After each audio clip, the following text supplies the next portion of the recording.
welcome everybody to the March 2024 meeting of the Metropolitan Study Group of the SRIA. These study groups are born out of the Metropolitan College of the SRIA. College number one, it was the original Rosicrucian college that was founded in 1867 in London. And the entirety of the Societas Rosicruciana in Anglia spread, and now there are colleges in various places all around the world, all emerged from the Metropolitan College. And there's always been a study group associated with the work of the college. Many years ago, and for quite a long time, the meetings used to happen in person in the old headquarters building in Hampstead in North London. And on a good day, we would maybe have 15, maybe roughly 15, 20 people on a really good day.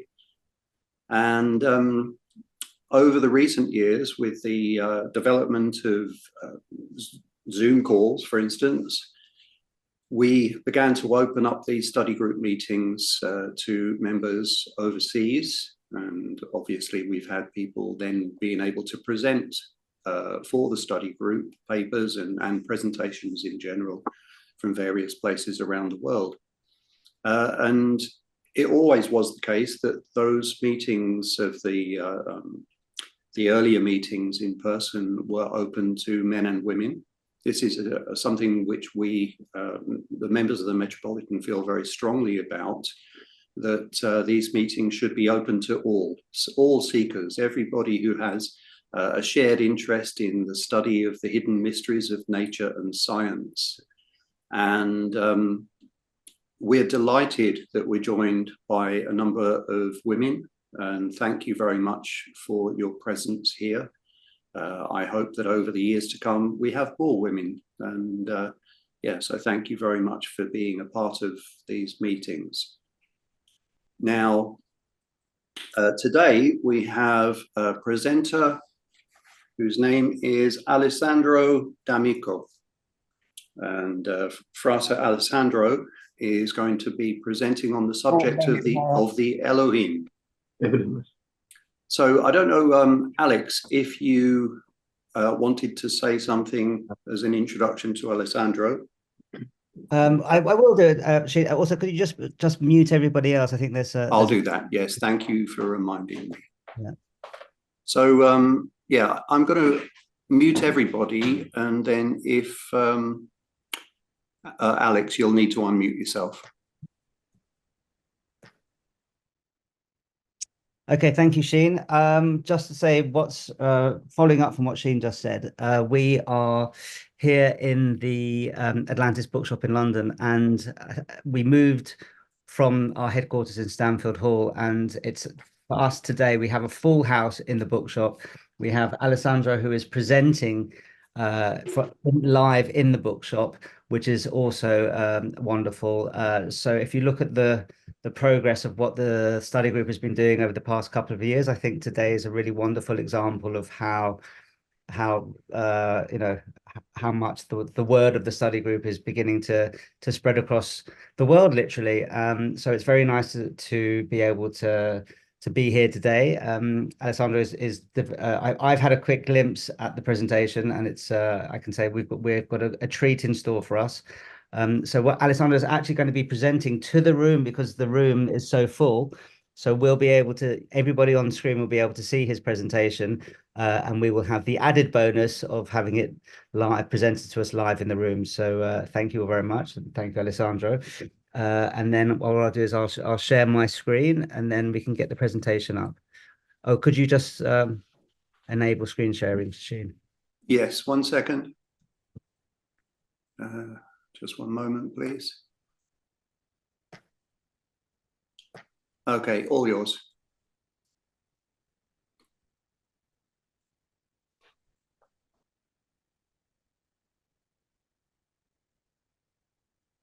Can you see the screen? Yes. Fantastic.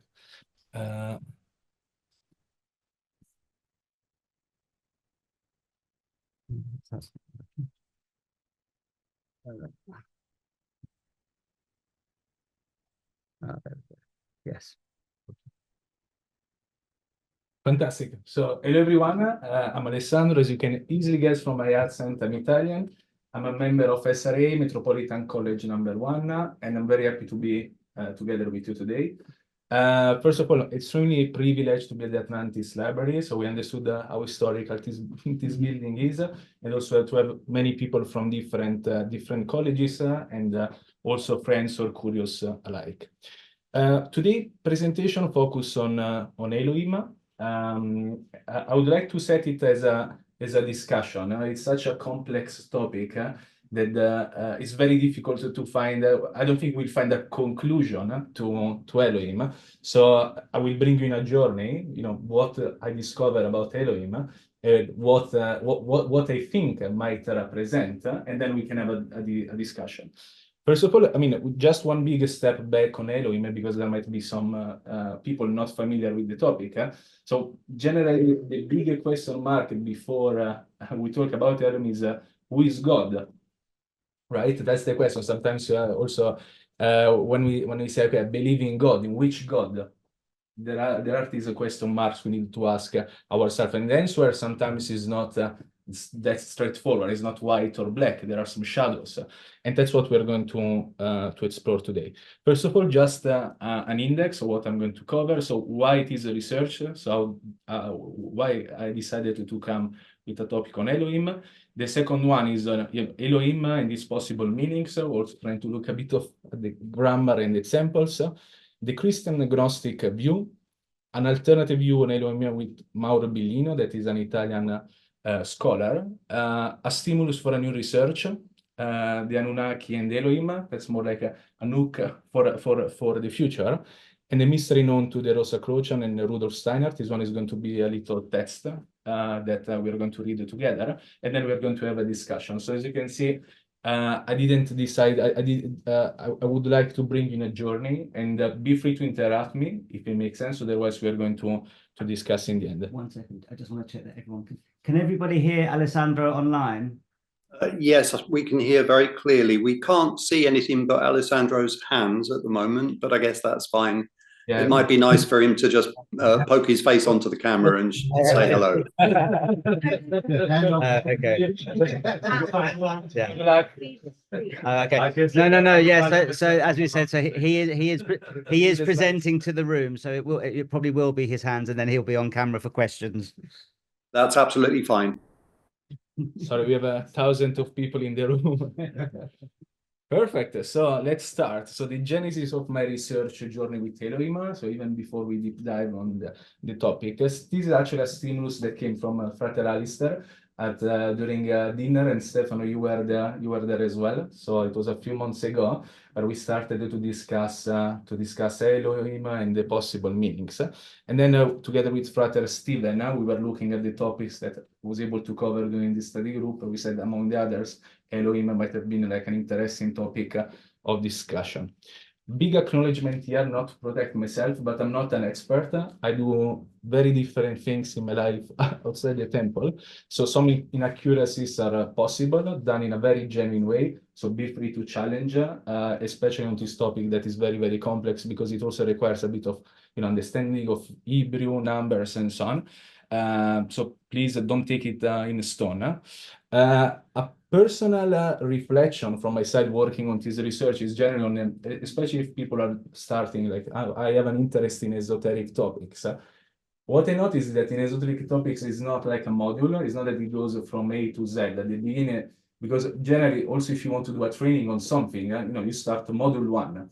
I think in the esoteric kingdom, there isn't like a module A. You need to start somewhere and then trying to join the dots. I think Elohim is a very good starting point, because as you will see, I describe it as a matryoshka, meaning that the more you go in deep, the more you discover other things. So sometimes you need to start from Z and then working backwards to arrive to A, B, and so on. So that's my invite for you. And this journey, once I started to work on Elohim, actually the research started to evolve itself. also together with some trips that I've done around Spain and Sicily. So the more I was discovering and asking about the topic, the more dots or points I was adding to the discussion. So it's a white canvas. I think it will take a lifetime to arrive not to a conclusion, but at a better understanding. So of course, in a few months' time, there is a limited amount of research that can be done. It's a bit more difficult than that. So my aim for today is just to provoke you, meaning for an invite to discover about Elohim. You will have maybe different conclusion from my conclusions. So very happy for you to start your own journey. First of all, if I have to describe, the biggest problem with Elohim, even before you approach the topic, is literally the meaning of the word. And for me, the better example to represent it is the Tower of Babel, meaning that you might be familiar with the story, but no descendants wanted to build this tower to arrive to heaven, and God decided to mix the languages for them not to communicate. And if you think about Elohim, or the different meanings of Elohim, this is quite an example of like having one word that can mean different things to different people, different traditions. So that's why, going back to my original point, it's not white or black. So where do we start? We start literally from the beginning. I'm sure that everyone is familiar with this piece of the Genesis. In the beginning, God created the heaven and the earth. This one, I think it's like a common knowledge. We've seen it at school. Actually, the reality is once you start to breaking down every single word, it becomes a bit more complex. And it goes back to my first question, who is God? So if you look at the book of Genesis, reading from right to left, so Bereshit bara Elohim Ashmahin vet Aretz. So that's what's written in Genesis in Hebrew.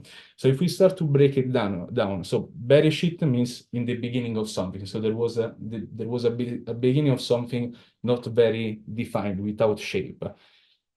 Bara, there's already a Q, like is like masculine, created or is creating.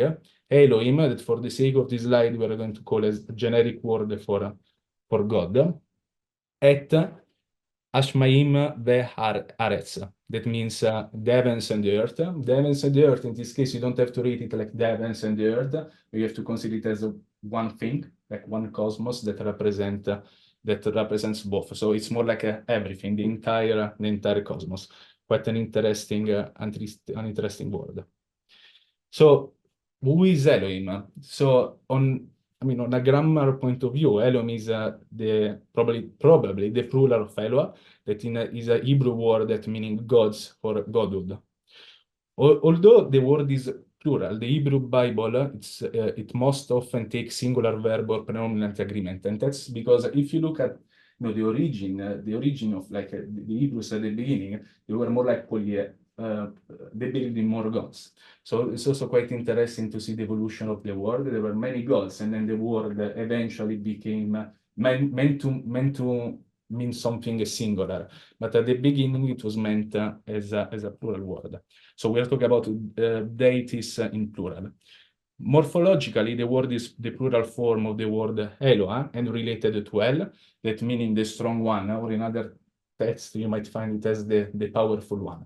So what you can see here is that we have one word that technically nowadays we define as a plural, but it's meant to mean something in singular. So depending also on the angle and the text where we read it. Elohim, of course, happens to be like it's written many times in the Torah.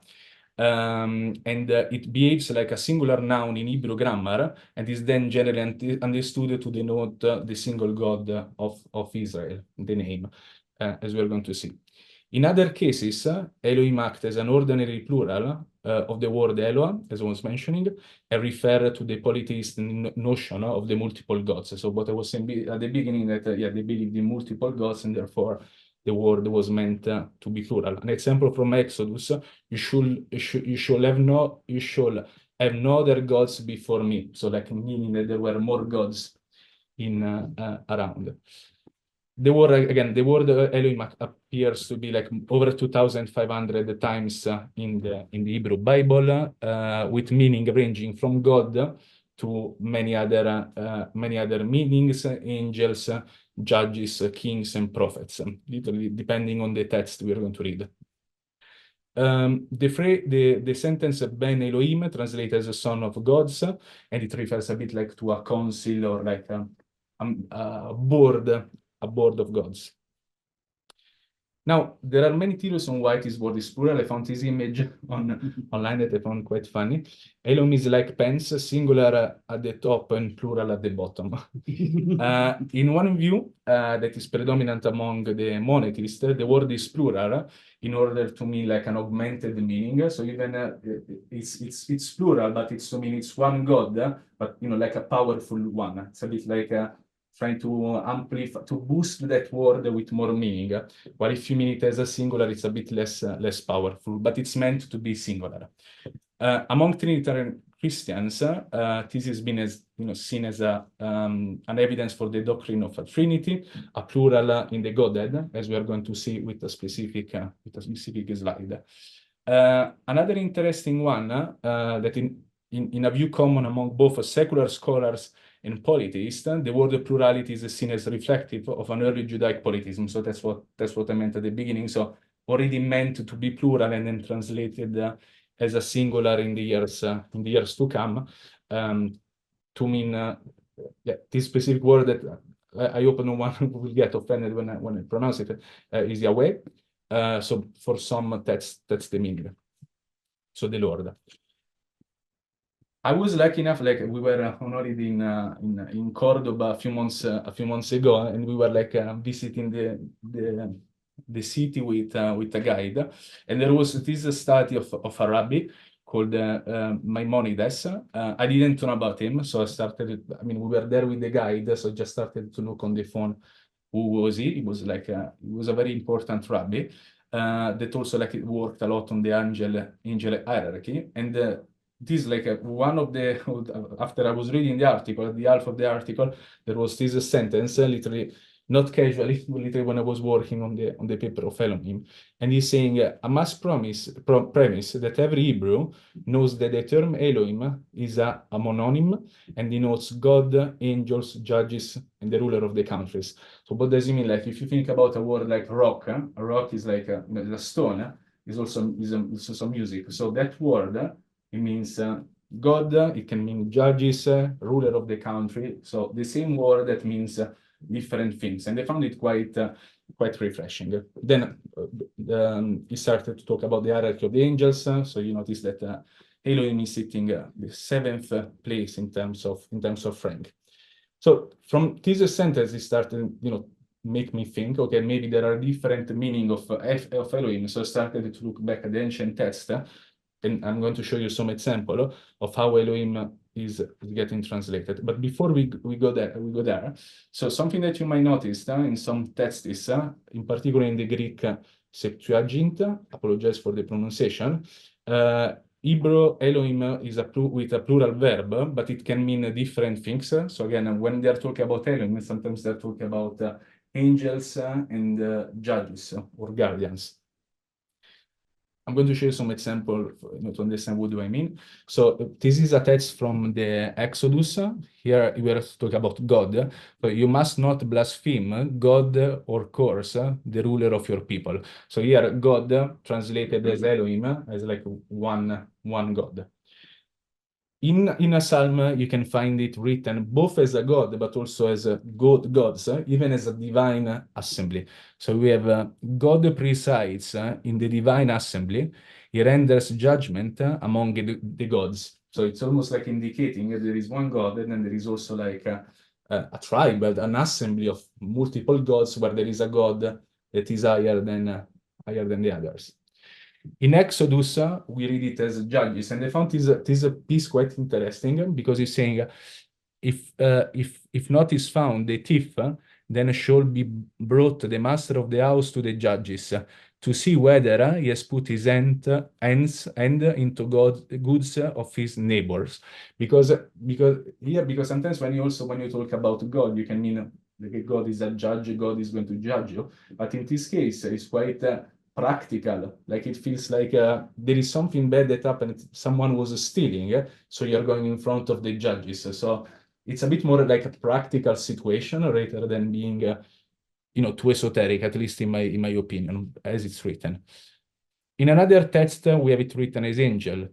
On this one, I put even Jesus, but that's my opinion, so be free to challenge. It's written, you made him a little lower than the angels, you crowned him with glory and honor. But here, again, Elohim is translated as angels, and then there is probably, again, Jesus that is made a bit lower than these angels.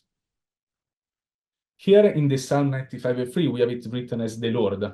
So it's a bit different word. So for the Lord is a great God, a great king above all gods.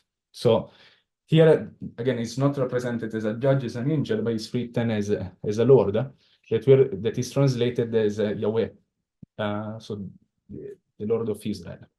And that's where it starts to be even more complex, because what's the difference? Is Elohim the same person of the name or not? Are they different entities?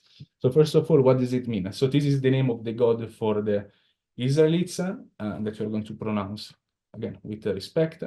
The Hebrew name revealed to Moses in the book of Exodus. So it consists in a sequence of consonants. So Yod-Wah-He is known as the tetragramon that you can see to the right. And that's a bit how the story develops that I'm going to read. So after the Babylon exile, 6th century before Christ, especially from the 3rd century before Christ on, Jews stopped to use the name Yahweh for two reasons. As Judaism became universal rather than merely a local religion, the more common Hebrew noun Elohim, plural in form but understood in the singular, meaning God, tend to replace Yahweh to demonstrate the universal sovereignty of Israel God over all the others. At the same time, the divine name was increasingly regarded as too sacred to be uttered. It was thus replaced vocally in the synagogue ritual by the Hebrew word Adonai, that means my Lord, again, Lord as we have seen, which was translated as Kyrios, Lord in the Septuagint, the Greek version of the Hebrew scriptures. The Masoretes, who from about the 6th to the 10th century worked to reproduce the original text of the Hebrew Bible, added to Yahweh the vowel signs of the Hebrew word Adonai or Elohim. Now, Latin-speaking Christian scholars also, I'm sure that people in the college will recognize this word, so replaced by the Y, which doesn't exist in Latin, with an I or a J, the latter of which exists in Latin as a variant of the form I. Thus, the tetragramon became the artificial Latinized version of Jehovah. The use of the name spread throughout medieval Europe, and then that's where we use Jehovah, as a Latinization of Yahweh. Now, the question is Yahweh Elohim or all the way around. So if I thought how to present this slide, and I think how I would present it to a kid, in my opinion, is a bit like when you're at work, and you have to refer to your boss. Your boss is your boss, but he also has a name, right? It's called Alessandro, Alessandra. So it's your boss, you call him boss. It also has a name. So the name represents like a personal connection that you have with your boss, but technically is your boss. So that's how I would explain Elohim versus Yahweh to a kid. But as you're not kids, Elohim is a general term used to mean like a superior being, much like human or animal, signifying the concept of God. Yahweh, however, is considered the personal name of the one true God, indicating a more intimate relationship, similar to what Alessandro is mentioning, is specific to an individual. While Elohim is like a general category, Yahweh represents the personal identity of God. So it's literally your personal relationship with the superior being. The encounter at the burning bush, so it's an episode in the Bible, introduced these two significant names, emphasizing God's majesty and covenantary relationship with Israel. Together, they provide a nuanced understanding of God's identity and involvement in human affairs, particularly the liberation of the Israelites. This encounter underscore that there is no divine being like Yahweh. Now, at this point of this research, I started to get a bit lost. Found this sentence that I think was that really made me think a lot. So here it's mentions like about an entity, a transcendent being who exercises extraordinary control in human affairs or is responsible for bestowal of unusual benefits. So that started, make me think, okay, here there's probably something else, something that I'm not capturing, something that I'm missing. So I was lost in my representation of a labyrinth. By the way, this is a labyrinth that is in Italy, in Parma. It's the biggest labyrinth in Europe, I believe. So if you end up in the north of Italy, please go and visit it. It's quite an experience. I did it with my mom. We got lost there. It was quite an experience. But then I started to understand that the topic of Elohim, more than a labyrinth, was actually a matryoshka, again, the Russian doll, because the more you deep dive, the more words or meaning you will associate to Elohim. So it can get quite overwhelming at a certain point. At this point, based of my research, it's also because my original starting point on God, I read a few years ago this book about Herman Hesse called the Demian, but they were talking about this God called Abraxas. So my research on God started on that very complex figure. So I tried to see back what the Gnostic were saying about God. So I tried to try to see if there was any connotation. Again, starting literally from the basic, in case there are people in the room that don't know anything about Gnosticism. So this is a form of philosophical religion that, of course, was developed during in Alexandria of Egypt. It was a very cosmopolitan city where different religions and different esoteric groups existed at the same time. So today we will say quite progressive. So from the observation of Gnosticism into Christian theology arose the new doctrine. Indeed, according to the Christian Gnosis, salvation depends on a form of higher and enlightened knowledge, gnosis, resulting from personal experience in the pursuit of truth. First of all, I mean, the view of the world of the Gnosist is quite different, probably how other religions or other groups would see the creation. So Gnosticism is the belief that human being contain a piece of God, the highest. So we all have like a divine sparkle inside us that hopefully we need to find within themselves, which has fallen from the material world into the bodies of humans. All physical matter is subject to decay, rotting, and death. So everything that is material, in the end, as we know, will perish, will finish. So those bodies in the material world, created by an inferior being, again, that's for the Gnostic view, are therefore evil.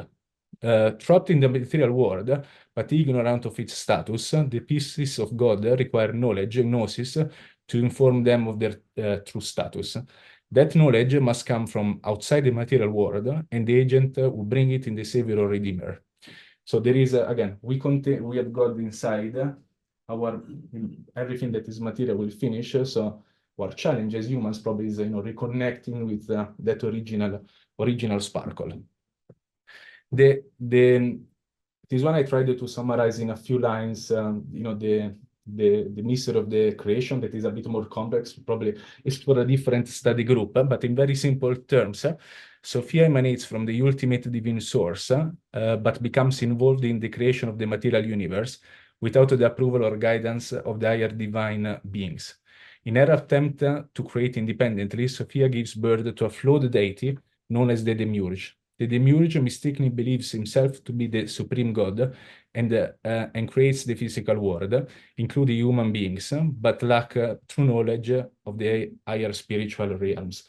So this is quite represented in this chart. So again, you have God, Jesus, the revealer, Sophia, the creation of the Demiurge, and then it creates what we mean, the world, and then some humans that might be able to reintegrate themselves with the original sparkle. So the Gnostic creation story often portrays the material world as the imperfect and even malevolent, created by the demiurge, rather than the ultimate divine source. Human beings, in his view, are spiritual beings trapped with physical bodies, longing to return to the divine realm from which they originated. So the Gnostic tended to identify the God of the Old Testament with the lower power of the demiurge, creator of the entire material world, that in some way reconnects with the quote that I was showing you from the Greek text. While the New Testament God, with the perfect and eternal Aeon, the generator of the Aeon Christ and Sophia, the Holy Spirit, according to some Gnostic currents, incarnated on earth, respectively as Jesus and Mary Magdalene.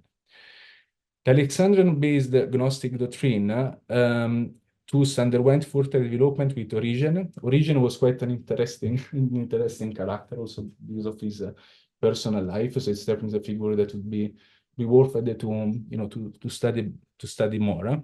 And one of the things that struck me during these researches is the description of the Trinity. After establishing new school in Caesarea, Origen developed an extremely original conception of the Trinity, alternative to that later dogmatized by the Roman Church. Origen's explanation of the three Trinitarian persons places them not on the same plane, horizontally, but vertically, as three aspects of God, one descending from the other and emanating from the primary unit. A single God, the Father, who emanated and made visible his logos, that is taught Jesus Christ, the Son, and through his exerted his influence is a sanctifying spirit. So Origen emphasizing the unity and the quality of the three persons of the Trinity. So when I started to read about the Trinity and this idea of the emanation, and actually that's where I'm going on Elohim and where I am at this point of the research, but happy to be challenged is that for me probably Elohim represents the Trinity. So the Trinity as a whole, and the interconnections between these three figures that we might want to call the divine assembly, or in any case an assembly of gods. So for me, Elohim represents the whole concept of the Trinity that I think is very well explained here. This is a new perspective that is quite different from the most traditional one. So I was in Sicily and I went to this place in Catania. It's called the Esoteric Library that I would recommend you to visit in case you will end up there.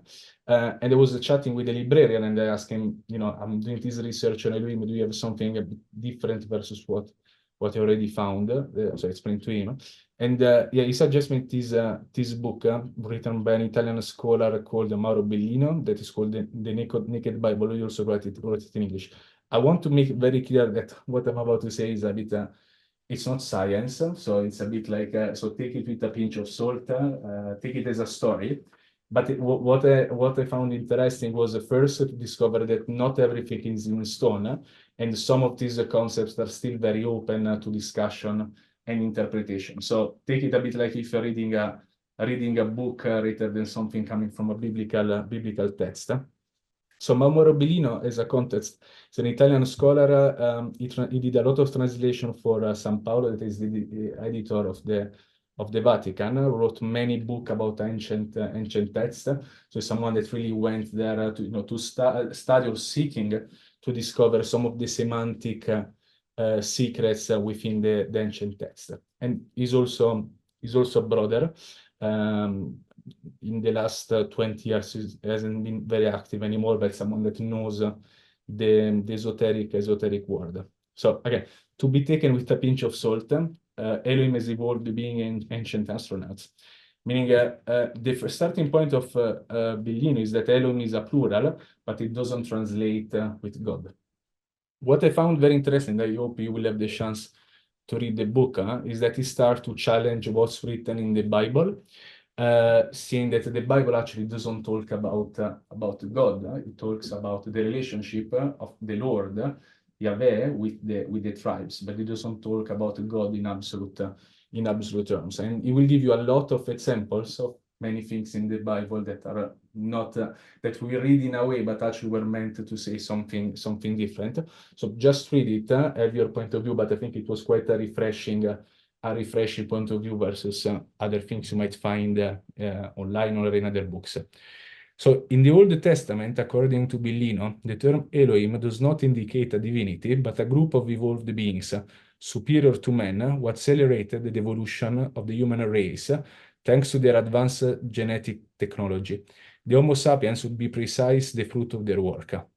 The beings genetically modified by Elohim would have been designed with a set of abilities to serve their masters, unlike the other beings left outside of Eden. According to Billino theory, Yahweh would be the son of one of the leaders of the Elohim and should have lived and guided the Adam in Palestinian territory, while other Elohim had been entrusted with other civilizations, such as the Egyptian or Greek ones. In this interpretation, the pyramids would represent another proof of the relationship existing in antiquity between man and Elohim. In the text of faulty civilization, according to Billino, it is possible to find traces of the alien origin of gods. Then, of course, I mean, aliens, we don't mean the aliens coming from the movies, but when we're saying alien, we mean something indifferent, something that is not coming directly from this world. What I found is refreshing with this perspective. Again, the fact that even in the Bible, unfortunately, even if we might be believer or not, there are some cracks in terms of like semantic or things that we can understand. That's why we needed to be quite open-minded if we really want to seek the truth rather than extremely dogmatic on what's written. And secondly, what I found refreshing is the fact that all this narrative that tries to advocate about his superior beings actually find some examples written clearly in the sacred text. So there might be a bit of it's a bit fantascientific, but there might be also some elements of truth. Maybe it will open a different discussion on the future. But I left it there as a stimulus and a provocation. So then please be free to have a book.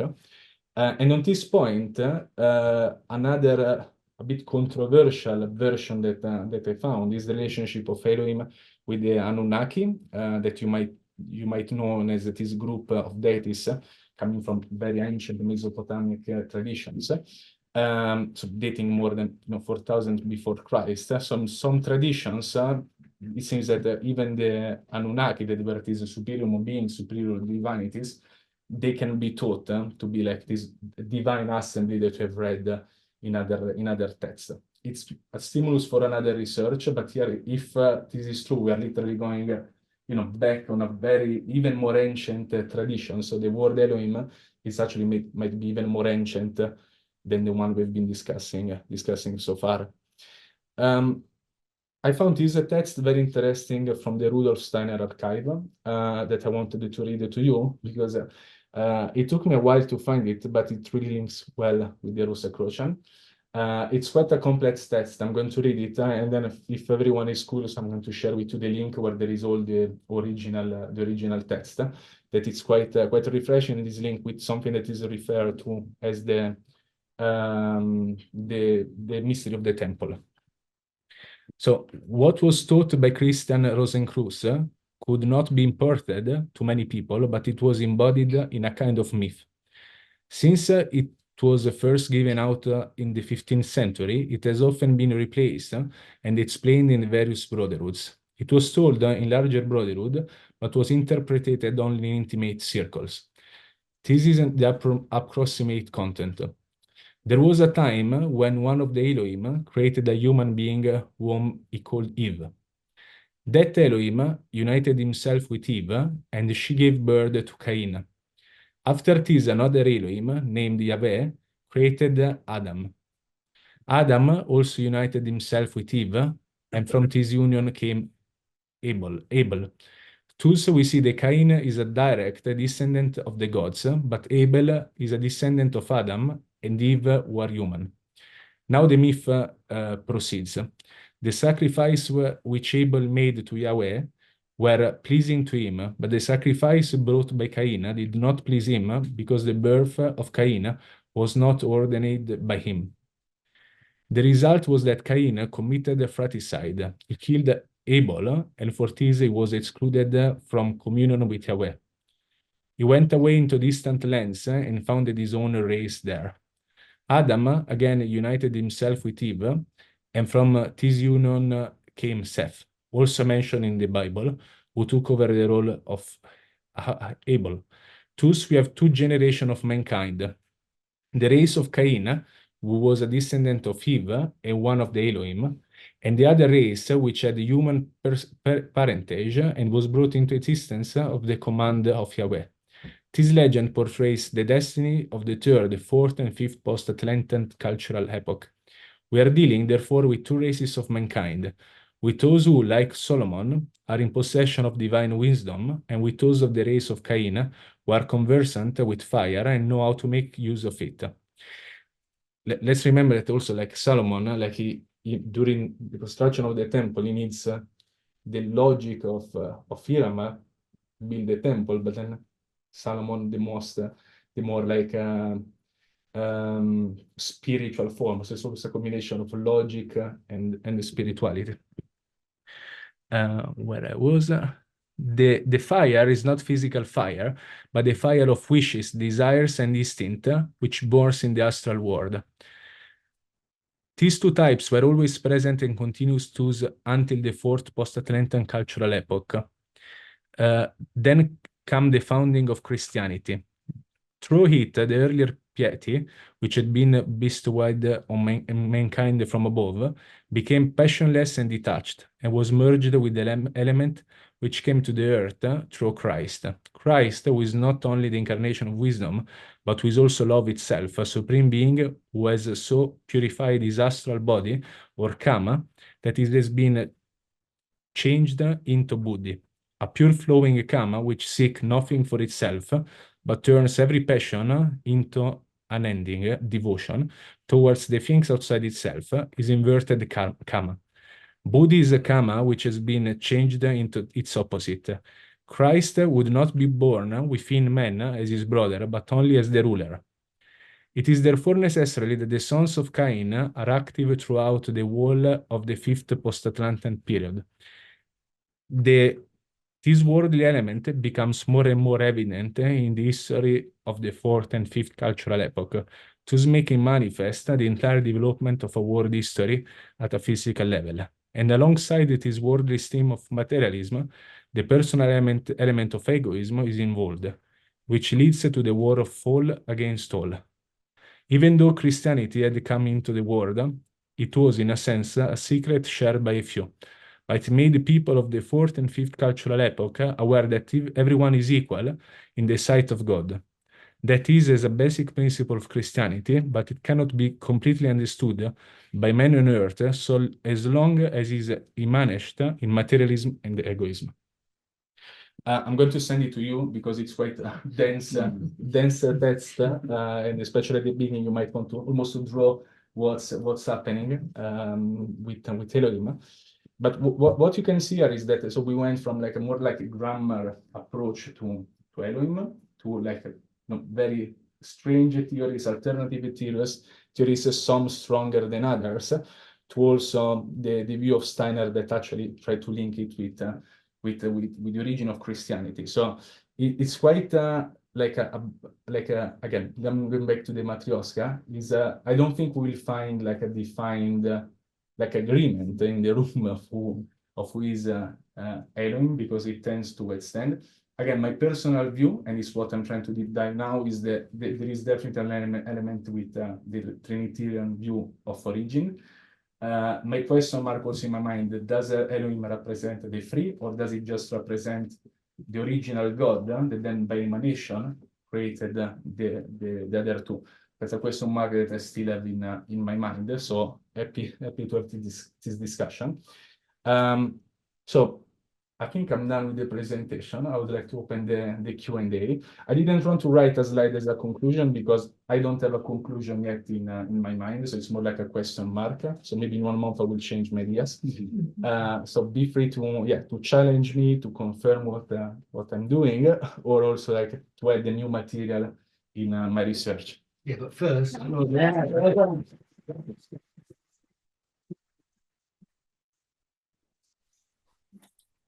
Congratulations, Alessandro. That was a wonderful presentation. And I have to say, I really love some of the imagery that you that you presented there. There were some great images.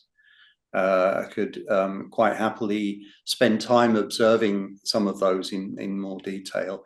But I'd like to, as is customary at these meetings, open up to questions, comments and observations. So it would be very helpful. Maybe we can start with the people that are gathered in Atlantis Bookstore. Is there anybody there that has anything that you would like to say, please? If so, go ahead.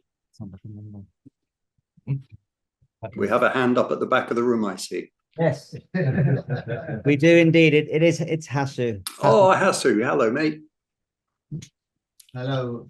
First of all, I think that's a very deep, profound presentation. It may be short, but it has a lot of connotations to the way we think about the word God, the creation. But let me start off where you first said something, excuse me, was A to Z.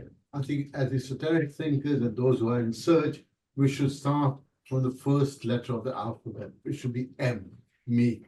If you do not understand yourself, I think the rest is irrelevant. The whole concept of what you spoke about, the existence of God, nature, Anunnaki, you know, the ancients had no choice but to create what they could think about in their own environment, not create what we are thinking today as what we're technology, because we become too much of technocrats. We think about technology first and answers afterwards. We attach everything to technology. But to so the other simple point I'd like to make is I look at it today's energy sources, a nuclear power station. Plug your kettle into that, and I think you'll have a disaster. We have to find a path correctly to that station, or the energy from that station has got to come to us through different channels. You plug into the socket in your house, and I think spirituality and knowledge and the search for Elohim is the same.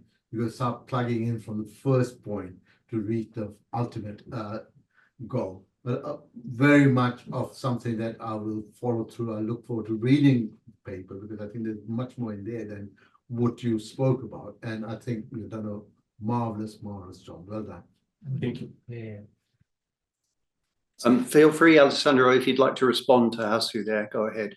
I really like this view also, like looking back at the the original source.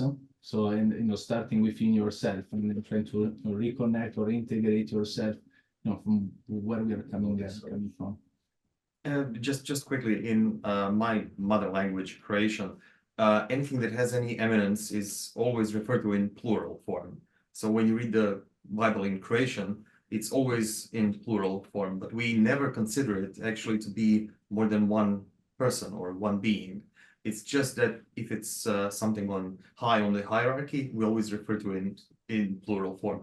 So the concept of there being more than one divinity is in some parts of the world completely foreign. I just wanted to mention that. Oh, sorry, so did you say completely, what was the word you said? Completely what? Yeah, foreign. It's foreign. It's considered. So I didn't know that. I think that's really fascinating. So it's in plural in Croatian. So therefore, are you suggesting that the possibility that Elohim refers to plural, i.e. gods rather than God, that is something that's redundant, that way of thinking, if you base it on the fact that you refer to singular individuals, if they're revered, then you refer to them in the plural. Would that invalidate the premise? No, I believe that language adds another layer of complexity. Because some concepts are just not as obvious as others. So when we refer to anyone as Your Highness or Your Majesty, it's always in a plural form, and that person responds in plural form as well. So thank you. That's fascinating. Anybody else there in Atlantis Bookstore? Sorry, I was just going to add to that. Then the concept of feminine doesn't exist at all. If we're just going to say there's no plurality. So I think it's a very, very much of a very fixed view, a singular view, which has no reason to expand the circle further to include the feminine energies and the femininity of God. Yes, Alistair, go ahead. Well Good to see you, Alistair. Well done, Alessandro. Brilliant. And giving me some very interesting things to think about. A couple of points just to help move something on here. The New Testament has no mention of Elohim. And this goes to the point I'm going to make next, which is, as you quite rightly pointed out, 2,500 mentions of Elohim, and Elohim is the first name of God mentioned. So imagine the Latins looking at the Greek Bible and seeing a plural God when they're promoting the single God, Jesus. You could imagine they would modify the Bible and change all the mentions of Elohim to God or Lord or Anodyne. And that's what happened. So part of the reason, perhaps, I mean, I wasn't even aware that Elohim was the first name of God mentioned in the Bible until you started your paper. And it kind of ties in with what's happening in the Rosicrucian movement, where the Germans are going back to the Greek Bible and saying, you Latins have changed stuff.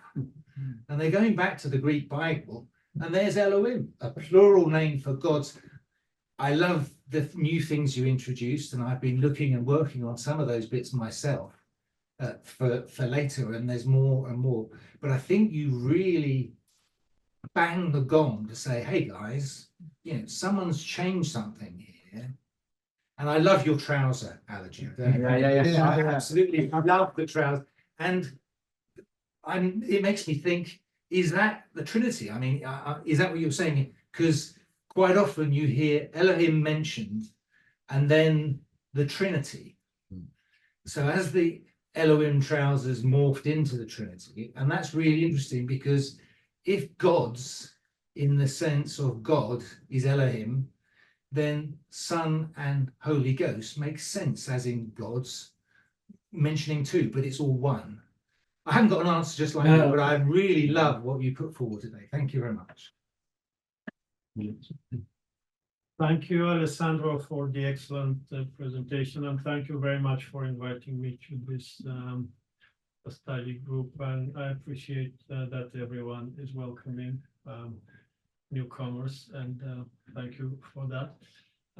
The question that you raised today, what is Elohim, probably also invites the question, what are the attributes of Elohim? And I believe that the Kabbalists have studied that question, and without speaking without any authority, because I only have superficial knowledge of Kabbalah that I'm planning to develop further. I'm aware that they have come up with 72 names of God, which reflect the different attributes of God. Of course, I'm interested in many different spiritual currents, and according to one of them, God actually encompasses everything, including the physical world, the spiritual world, all universes, and all beings. So, of course, God has many attributes, and Elohim, in my mind, is probably part of this universe and of this spiritual hierarchy. But I don't believe anyone has defined what God is, because at least for human beings, it's not possible to know what is God. And maybe part of our spiritual search is to try and understand what God is. So Elohim is part of this understanding. So what are the attributes of Elohim? And, it seems to me that if and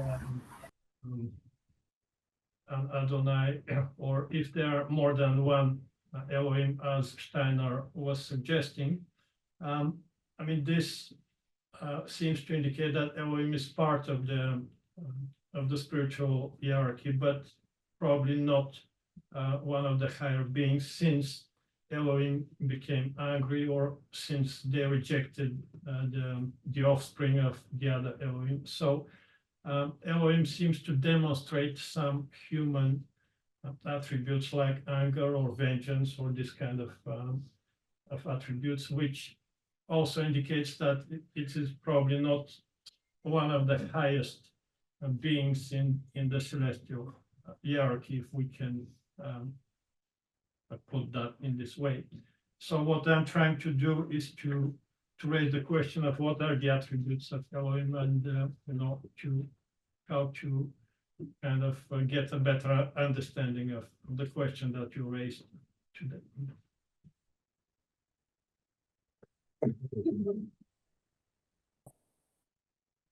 So, Alessandro, would you like to respond to that, please? I will try. I think the attributes, if you look back at my slide,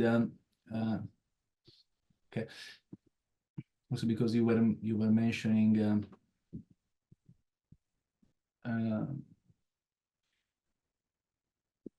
here when we're talking about again the demiurge, if you want, here it's written, yeah, transcendent being which exercises extraordinary control in human affair, or responsible for bestowal of unusual benefit. But what you can see here is, I mean, there are some attributes, but it's quite a limited view of God, because it's like it's someone here that is a bit like a chief, like someone that is running human affairs, something materialistic, very limited to our world. While if I think about God as a sparkle that generates everything, I'm thinking about something broader. So I think in terms of attributes, also like based on your definition of Elohim, it might change. If you mean it as a demiurge, in this case, then it's someone that of course is running the world in some way. But if you think it in a broader sense, we're talking about a generator or something, so probably as the original source. So I would say that it really depends. I think the answer depends on who is Elohim in our case. So going from a demiurge to a superior source of energy and generation. Doesn't the manifestation of Elohim, or what Elohim is kind of doing, somehow define what Elohim is? I mean, it was what I was to pick. I don't have a straight answer to it. I'm not sure if someone would like to try to answer to the question. Also on the line regarding in general the attributes.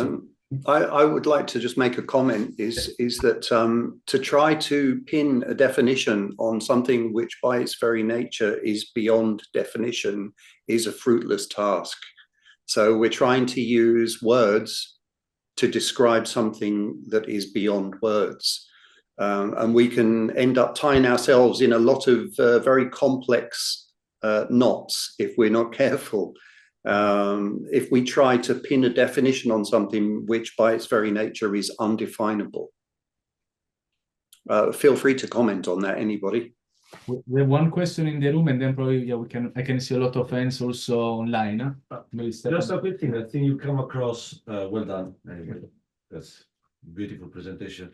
Towards the end of your presentation, you mentioned Anunnaki, Steiner, and pretty much everything connected. It's a bit of a boutade mind, because I think you came across Zachariah's teaching and the translation of the Sumerian tablet. What about his Elohim? Is not a deity at all, but is one of those lords.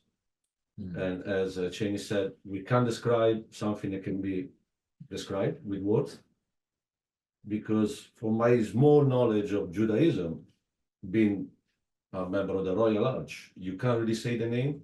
Yeah, you do. Yeah. So how can we go to attribute 72 names to something that we are not allowed to name? So I think that the deity is above.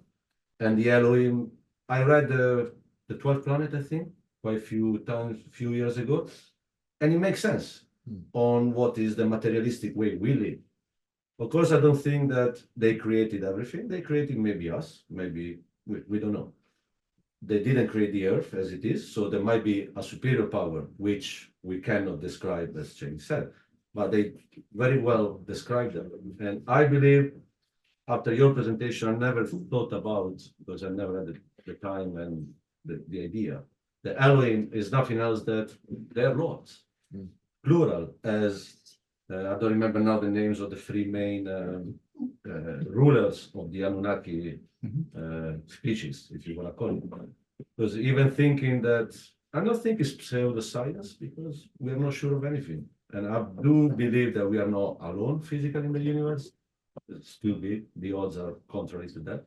I truly believe that they might be created us in a sort of way.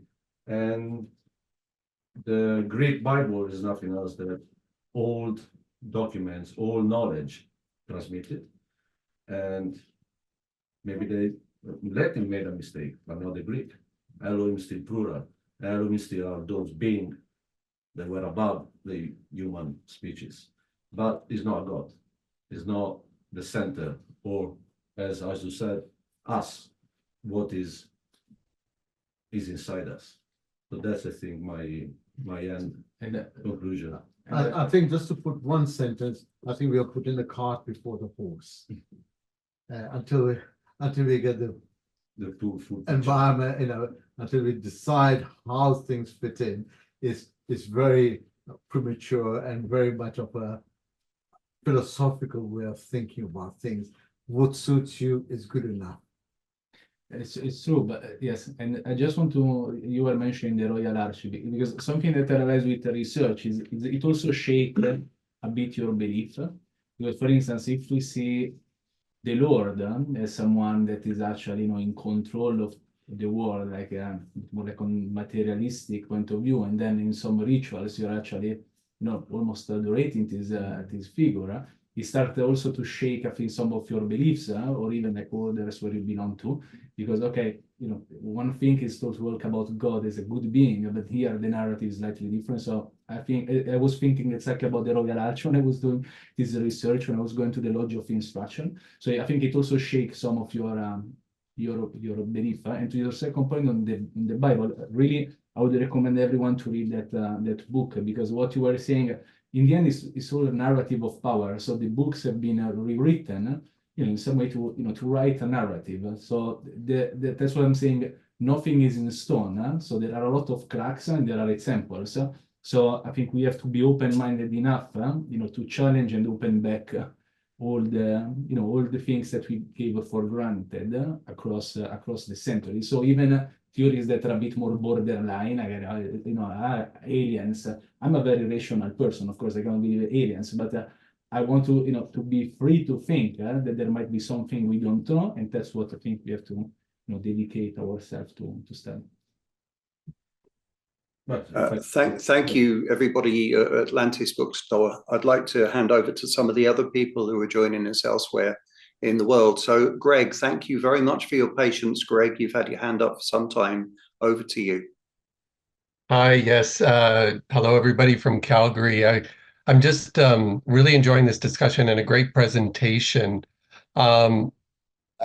Whenever we talk about creation and descending emanations and so on, I'm always fascinated at how readily we need to impose a hierarchy and how readily we need to divide up and categorize. And I can't help but wonder if that's a kind of a human limitation, that there is this common sort of hermetic dogma of dividing the spirit and the dross and the spirit and the material, if you will.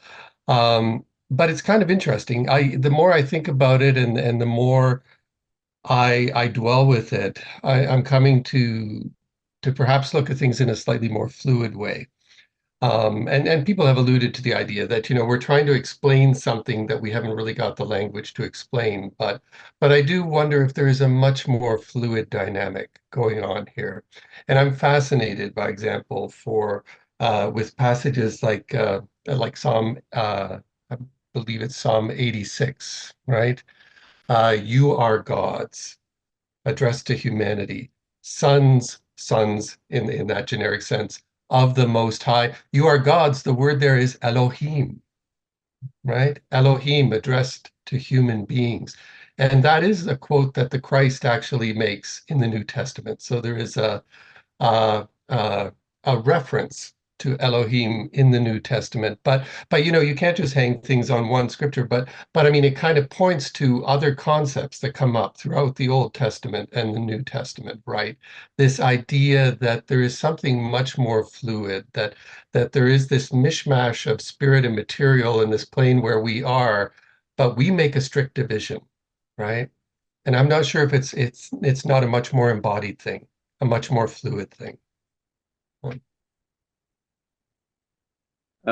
Greg, I completely agree with you. I think that we have tended to become conditioned to make assumptions and to align ourselves with certain concepts, like, for instance, God the Father, implying that the Most High is male, whereas it's never made sense to me, based upon Kabbalistic symbolism, that Kether the Crown, the Most High, is before any differentiation occurs into either masculine or feminine archetypes. It's the union of both. So I agree with you completely. Things are far more unfathomable and interconnected. And we do look for hierarchies. However, in the natural world, if we look at the honeybee and the bee's dedication to the queen, so there is definitely an understanding of work in service to something that represents something of the highest. I think that's a wonderful example to us humans. If we look, we could learn a lot from that. Kath, you've had your hand up for some time. Thanks for being patient again, and over to you, Kath. She might be on mute. You need to unmute yourself, Kath. Right, let's start There again. we go. Thank you. Thank you, Shane, and thank you for the very interesting presentation. I just wanted to remark that the creation, the biblical creation, usually starts in a void, a nothingness, into which the word is spoken. Well, that void, that nothingness, that supreme emptiness is the feminine principle. So that's where she is at the creation. She's there before the creation. And I, as an English Kabbalist, I deal with words in English, spelt with English letters that have values in the English Kabbalah. So I added up the word Elohim, and it has the same value as first and balanced and fourth. I think that it has the same value as first and fourth. Is quite that those two words are quite interesting in terms of what they symbolize and the energy they carry. And balanced suggests that Elohim is in a state of perfection. Because perfection is balanced. And yes, Elohim also has the same value as vision, which is quite interesting. I thought that was worth contributing to the discussion. Okay, that's me done. Thank you. Thank you, Kath. Could I ask you to clarify? Did you say first and fourth, as in the number 4? Yes. Fourth? Yes. Oh, okay. No, fourth, as in the number 4. That's yes. a good old Jupiterian number then. So for the creation of everything, I think that's yes. quite appropriate. Yes. Yes. Thank you, Kath. Anthony, over to you, please. Yes, hello everyone. Superb presentation. It's it's like food for the mind. I just want to say something about the Abraxas. I think Abraxas is the absolute. It encompasses good and evil, both all aspects of God. So the absolute is Abraxas. According to Rudolf Steiner, he associated the Elohim with the Sephirot of Bina, which is understanding, and the Christ with Tiferet, which is beauty. So the Christ, it's according to Steiner, I read it somewhere, it is some plan of the Elohim that they planned. So the Yahweh is one of the Elohims. It's according to Steiner. Now, if we read the 12th chronicle of Zechariah Sitchin, according to Sitchin, the three main rulers of the Anunnakis were Anu, Enki, and Enlil, and Enki was the chief scientist. So if you want to make the comparison between Gnosticism and Steiner's and Sitchin's view, maybe Enki was one of the Elohim who created the human species or the material world or the matrix which we are living in right now. So in terms of hierarchy, they are a part of this hierarchy, which it could be represented on the tree of life of the Kabbalah. So I don't think the Elohim are the supreme being, and especially according to Gnosticism, maybe Yahweh is the demiurge. So he could be one of these many gods, which in the Hebrew form they are referred to in a plural form.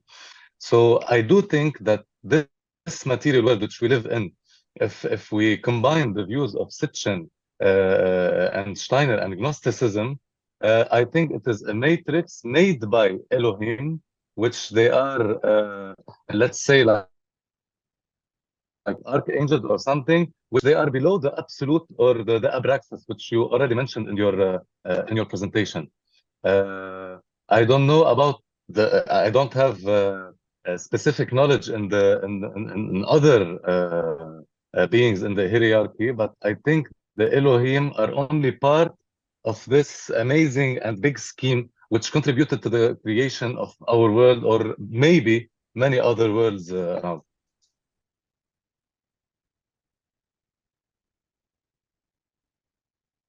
Anthony, I love that last statement there, and maybe many other worlds. I like that very much. Exactly. Kabbalistically speaking as well, it's said about Kether the crown, who is often related Yahweh is really, that's the Kether the crown, but it's said that Kether is the Malkuth of the realms of the unmanifest. So what we conceive of the Almighty, of the Most High, the Creator of God, is actually the densest form of what is beyond that.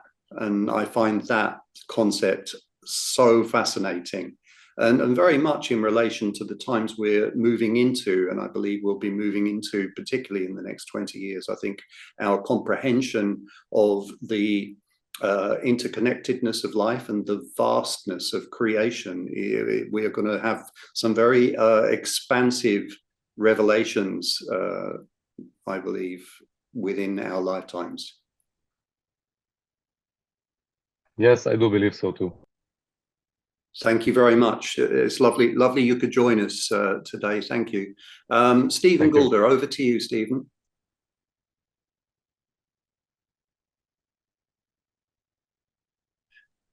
I thought, I mean, in a sense, much of our discussion has been on things that may or may not have happened so many years ago, thousands of years ago, in societies of which we know very little.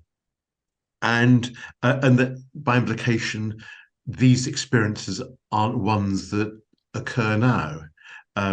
Angels, astronauts, and aliens. And I'll admit this is not something I discovered other than watching the series Constellation on Apple TV, so it's not terribly great research.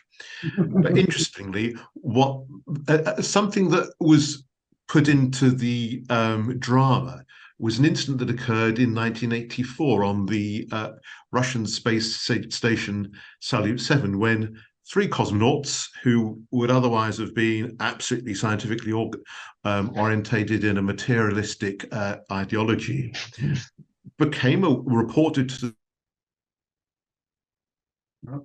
Apologies there, Stephen. I tried to unmute someone else, and as I went to unmute them, their name moved down the list. All right. So, yeah, sorry about that. So, Take it personally.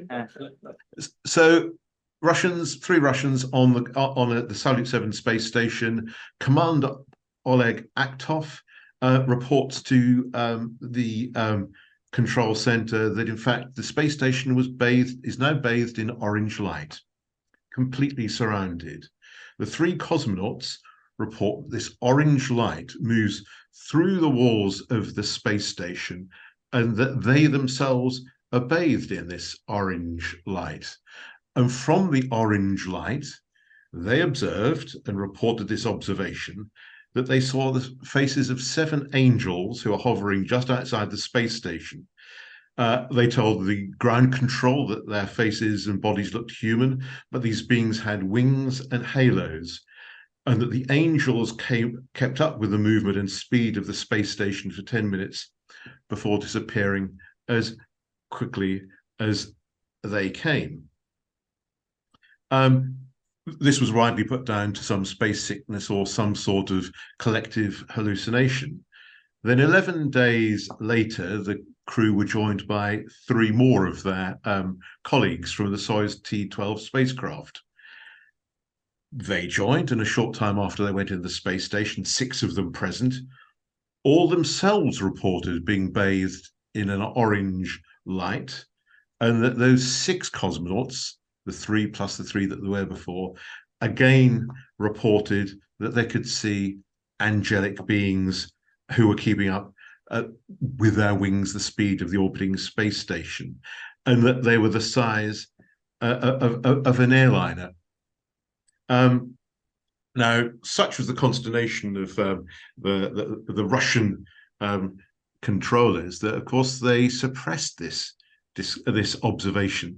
And I only say it because, to a certain extent, we've used words like what aliens and what people see, and perhaps in the past people saw angels that we don't see now. But strangely, this experience was not one that they were seeking, nor indeed that they expected to have, but was so intense and shared and revolutionary that it altered the perception of those six people. So in a sense, if those profound experiences can happen now, when we look back, I think it's not surprising that the concept of the Elohim and the nature of the emergence of monotheism seems profoundly complex and odd, with sky gods, war gods, and in a sense, the ancient Egyptians influencing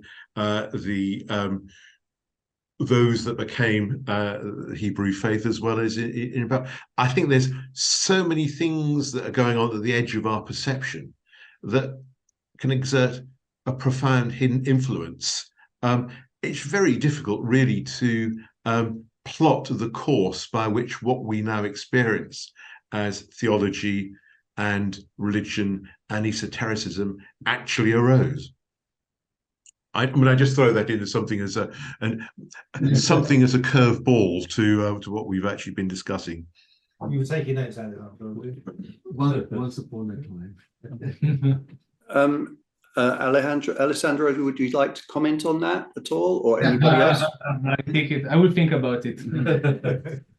Okay. Anybody else? Any comments on that point that Stephen raised?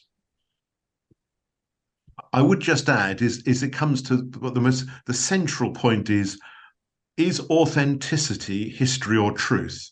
Something that we seek because it is far back and original, or something that we see is the truest representation? My own view is that authenticity is truth, and obviously the history of religions and the history of ideas and the history of gods is important, but the truth that we seek unfolds itself in the fullness and the most appropriate form in the moment we are today. You know, the present moment. And within that present moment, the important thing is to seek truth in whatever way we can, which in a sense, Alessandro's presentation on what was otherwise something that was an origin concept of the Hebrew religion stimulates an absolutely sort of fascinating discussion on what we all now know and understand of the path we're on. You know, there's a saying that I have a particular familiarity with. The map is not the territory, and it may be the case that back in ancient times, when people were trying to find a way to describe their inner experiences or their inner communings with other intelligences, that they obviously had to translate that into words. And then throughout the course of history, we end up attaching ourselves to the words, thinking that that's the territory, but it's not. That's just the map trying to describe something which is an actual experience that was had, or an understanding that emerged from within an individual or individuals because they were experiencing something. And I think the danger is we try to dissect the map so much, we get lost in the intricacies of the map, and if we're not too careful, we end up getting lost in a labyrinth. As you had a wonderful slide there of a labyrinth, Alessandro. Kath, you have your hand up again. Go ahead, please, Kath.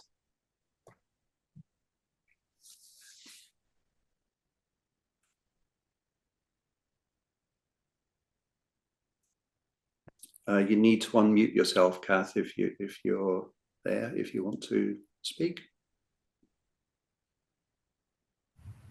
Thank you, Kath. I thought I'd done that. You did, and I remuted it because sometimes you've maybe moved around in the room and suddenly your image would pop up on the screen. I do it with everybody. It's not just you. Right. Yeah, I think human spirituality and human religious thinking and practice is an evolutionary phenomenon. And I think our modern approach is not the same as it was 2,000 years ago or 5,000 years ago, because everything has evolved since then. Everything's changed, everything's moved on. We're not in the same part of the universe as we were back then, and all the conditions are different now to what they were then. And I think as occultists or magicians or whatever we choose to call ourselves, we ought to be a little careful about looking back all the time, and have a go at looking forward, and have a go at looking at the present, in which we have 3 planets that the ancients did not have. We have images of our planet, which the ancients did not have. We have a completely different view of the universe in which we exist to that which our ancient forebears possessed. And I think it's time to factor those things in and stop trying to approach the past wisdom as if our mindsets are the same as they were 2,000 years ago, completely unchanged, because that is just not the case. Anyway, that's that, and you can mute me again now, Shane. Thank you. Kath, thanks very much. It just sparked a thought for me. I saw a video a few days ago where the gentleman was talking about how the boundaries of our current understanding of physics is being pushed to breaking point, and that there are certain people who are studying from another perspective. They're not so they realize that the definitions and the constants that we've believed to be constant are flawed fundamentally. They are not constant. So therefore we need to do a different kind of research. And one of the people he was mentioning, I can't remember the person's name, but they've been researching what is the sun. And so I find what I'm about to say here, I'm kind of repeating what the man was saying, but as a metaphor, as a symbol of something deeper spiritually.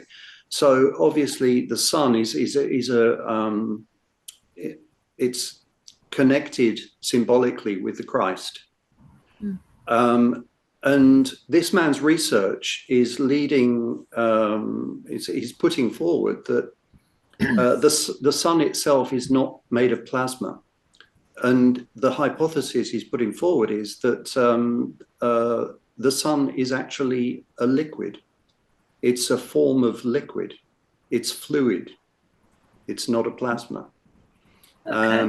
So I just found that absolutely fascinating because, you know, and therefore all stars, our understanding of what stars are actually, it could well be completely different to what we may have thought.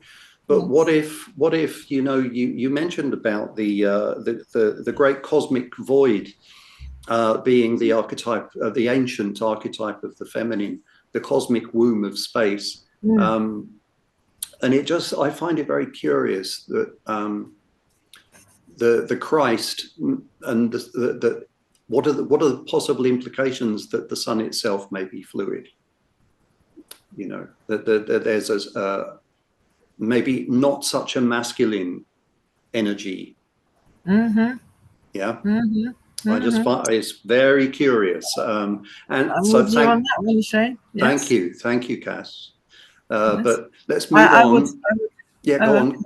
No, please go on, Cass. Just a small addition. Christ is the son of his mother. As are we all. Yeah. Okay, Anthony, over to you again, please, Anthony. Hello, guys. I'm enjoying this discussion very much. Thank you. Likewise. Okay. As per the sun thinking, I think we should make a difference between the physical sun and the allegorical representation of the divine sun.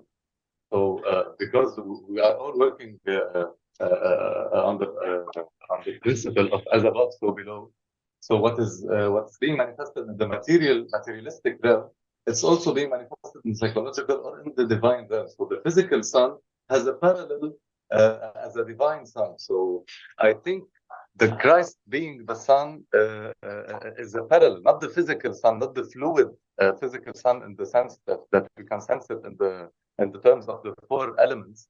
I think the Christ represents the divine sun or the logos as per being omnipresent and so forth.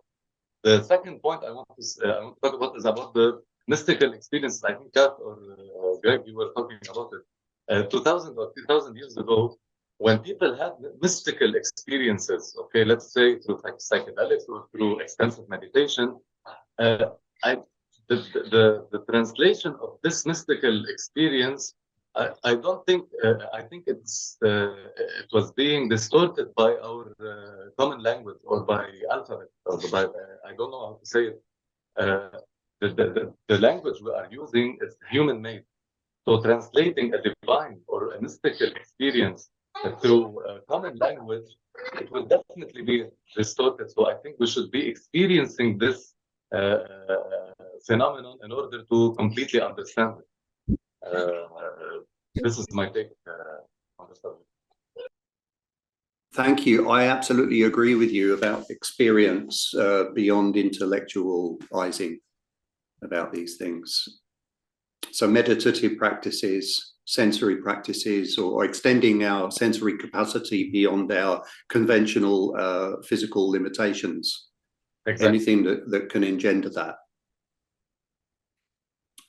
So we got quite a few hands up all of a sudden. It's wonderful. So Boris, over to you, Boris. Hi, everybody.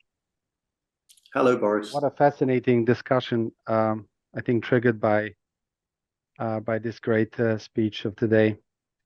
And hi to everybody in the bookstore. I was there last session in flesh.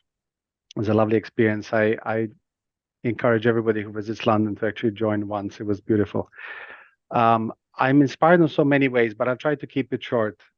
First of all, I think we should remind ourselves what a beautiful, distinguished group that we have today on this call, because, you know, while everybody is going around doing their thing, there's a couple of human beings kind of revisiting these old Gnostic, occult, esoteric concepts. So I really appreciate that we're all spending our time together and moving our species in a way, because there's not too many people doing this in the world today. So I really feel privileged, being searching long in my long Masonic career of 16 years to kind of come to this stage. So I really appreciate everybody on the call.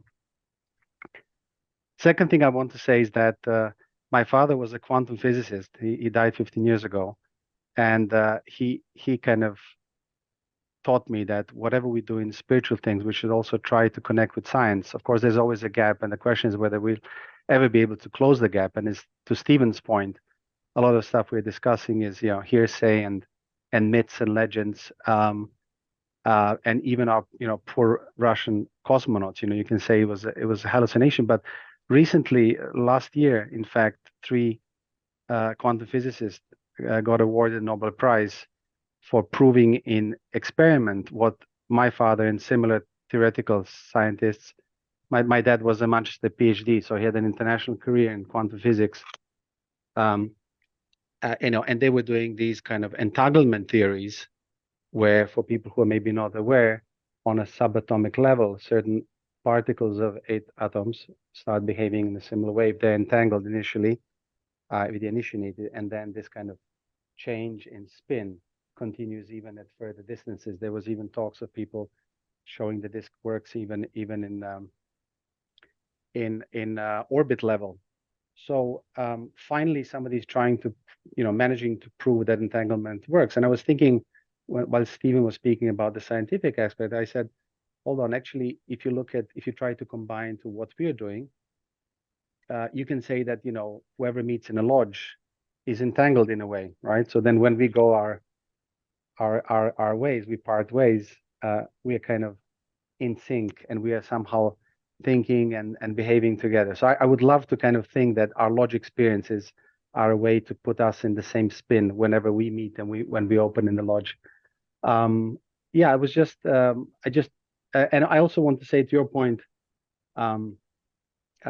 previously, that I had a kind of mystical experience during COVID. I think I maybe shared with some companions and brothers. I will not go into depth here, but definitely in this mystic experience where I was, you know, I was high on oxygen and I was unmasked for 15 days. I think I told this to Hasu in great detail. I did had a mystical experience, and it was connected with Sun and with Christ and with Mother Nature, and it completely blew my mind and changed my kind of spiritual alignment. And we'll talk about it another time. But I just want to say that we all are here, kind of Gnostics and mystics and occultists, of course, most of us here, because we not only we believe it and we read it, but we have experiences. We feel it resonates with us. And I think if we didn't, you know, we wouldn't be spending our time here. And I just, on a final note, when I pray in the morning, I don't say in the name of the Father, Son, and the Holy Spirit. I say in the name of the Mother, the Son of the Holy Spirit. You could even say daughter, because I have 2 daughters, but still Christ is the Son. So just a quick note on that. Thank you, everybody. Boris, thank you so much for everything you just said there. And I want to thank you particularly for highlighting how fortunate we are in this group. Look at us, we're gathering from all places all around the world and engaging in a shared study of these very beautiful and very, very deep subjects. And we do so with a strong heart connection. There's no sense of competition here, or who's cleverest or who's the most studied. We're all in the same boat together, but we are strengthened by each other's knowing each other in this way. So I really thank you for pointing out something that I think it's very, very important that we all acknowledge about this study group. It's proving to be a wonderful mixture of people of like mind and temperament all around the world. Thank you very much for your comment there. Kristen, you have your hand up. Over to you, please.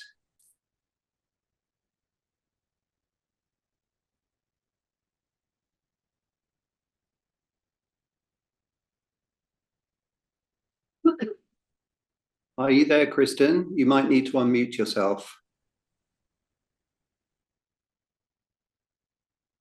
There we go. Can you hear me now? Sorry. Yes, we can. Okay. As someone who studied Steiner for a long time, I just thought that others might be interested. He actually, in his delineation of the hierarchy, he divided them into 3 segments, and they are plural. They are groups of spirits. The top is consists of the seraphim, spirits of love, cherubim, spirits of harmony, thrones, spirits of will. The second hierarchy consists of dominions, spirits of wisdom, mights, spirits of movement, powers, spirits of form. Within the group called powers are groups called Yahweh and Elohim. And then the third hierarchy, closest to humans, are the archai, spirits of time, archangels, spirits of fire, and angels, spirits of life, closest to us. I just wanted to share that. Thank you very much, Kristen. Alessandro, would you like to comment on that? It's very interesting, so, yeah, because I'm literally starting to read about Steiner in the last few months. So we'll definitely deep dive. Maybe we can have a dedicated session on Steiner, because I think he went on deep many esoteric topics or words that we're touching base today. I think we also have one question from the room. Well, it goes back to the previous bit of the conversation about what we talked about, experiences 2,000 years ago and today's experience, because we have science to back us up on everything, or we put everything to science. If science doesn't say yes, then it's not right. I was sitting with our Frater having a drink, and I told him about my experience of experiencing the Supreme in an environment which was the busiest part of London, Leicester Square, and at a particular moment where I was thinking about the Supreme, he gave me a sign, which I still have. It was not that I was saying, oh, I wasn't asking for anything, I wasn't saying anything, but it was just a sort of the connection. And I had a physical manifestation of his willingness to show that he exists.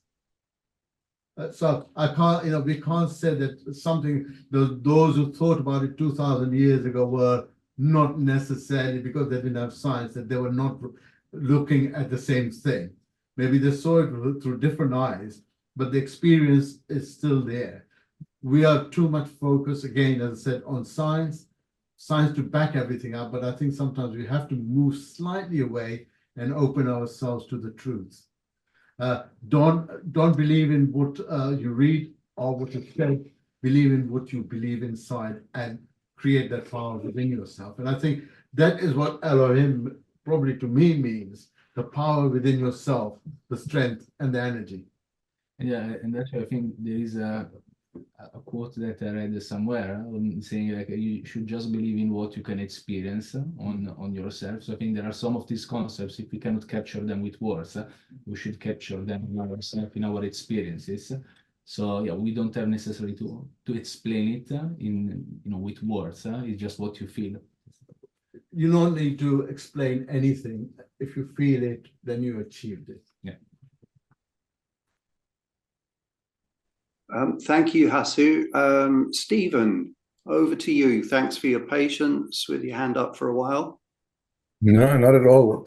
Wonderful presentation, Alessandro, and a very interesting discussion by everybody here. I don't know if I'm going back off topic slightly, but something came to me a while back, and it reminded me this discussion reminded me this afternoon. There's allegory to the Adam and Eve story. There's two forbidden trees. The first is the tree of good and evil. The second is the tree of life, or the tree of knowledge. The story represents to me the development of identity and the ego. The first thing we are told that life is bliss in the Garden of Eden, and they must not eat the apple of the tree of good and evil. The moment the apple is eaten by both, then identity is created. They run around behaving like they are suddenly trying to protect the secrets of identity. To me, this represents the birth of the ego in the human beings. I mean, after all, we're no different to the animal kingdom, except that we've got hands and fingers that allow us to do things, and a brain that's evolved us to solve complex intellectual problems. Now, the mind, or that intelligence, gives birth to the ego, which creates something we need to protect. So now that this ego has taken hold, it's dangerous to be in the vicinity of the tree of knowledge, or the tree of life, because that knowledge, controlled by the ego, can only create chaos. So therefore, they are banished from the Garden of Eden, and the long journey towards enlightenment begins once again, where we can transgress the ego and get to a place of love and enlightenment. I don't know if anybody else would like to comment on this sort of interpretation, but it also reminds me in Freemasonry. It's one of the first lines I heard when I went through my 3 degrees. In the first degree, and I've looked through quite a few rituals now. I don't know if anybody else can contradict this, but in none of the rituals is there any reference to brotherly love. So my interpretation is the first degree in Freemasonry is all about transgressing the ego. So that allows us then in the second degree, when we hear that famous line that now that we have mastered the principles of moral truth and virtue, we are permitted to study the more hidden mysteries and nature of our science, which would then be the contents of the knowledge of the tree of knowledge. And I think it's something that's very important to remember, because there's a lot of very, very, very powerful information that we learn, that we're exposed to. Now, that combined with the ego can cause nothing but utter chaos in our own lives and the lives of others. Anyway, that just something came to me. I don't know if anybody else would like to comment or agree or disagree. I'd love to hear your opinion. Thank you. Thanks for a wonderful afternoon. What was his opinion? He was just quoting other things.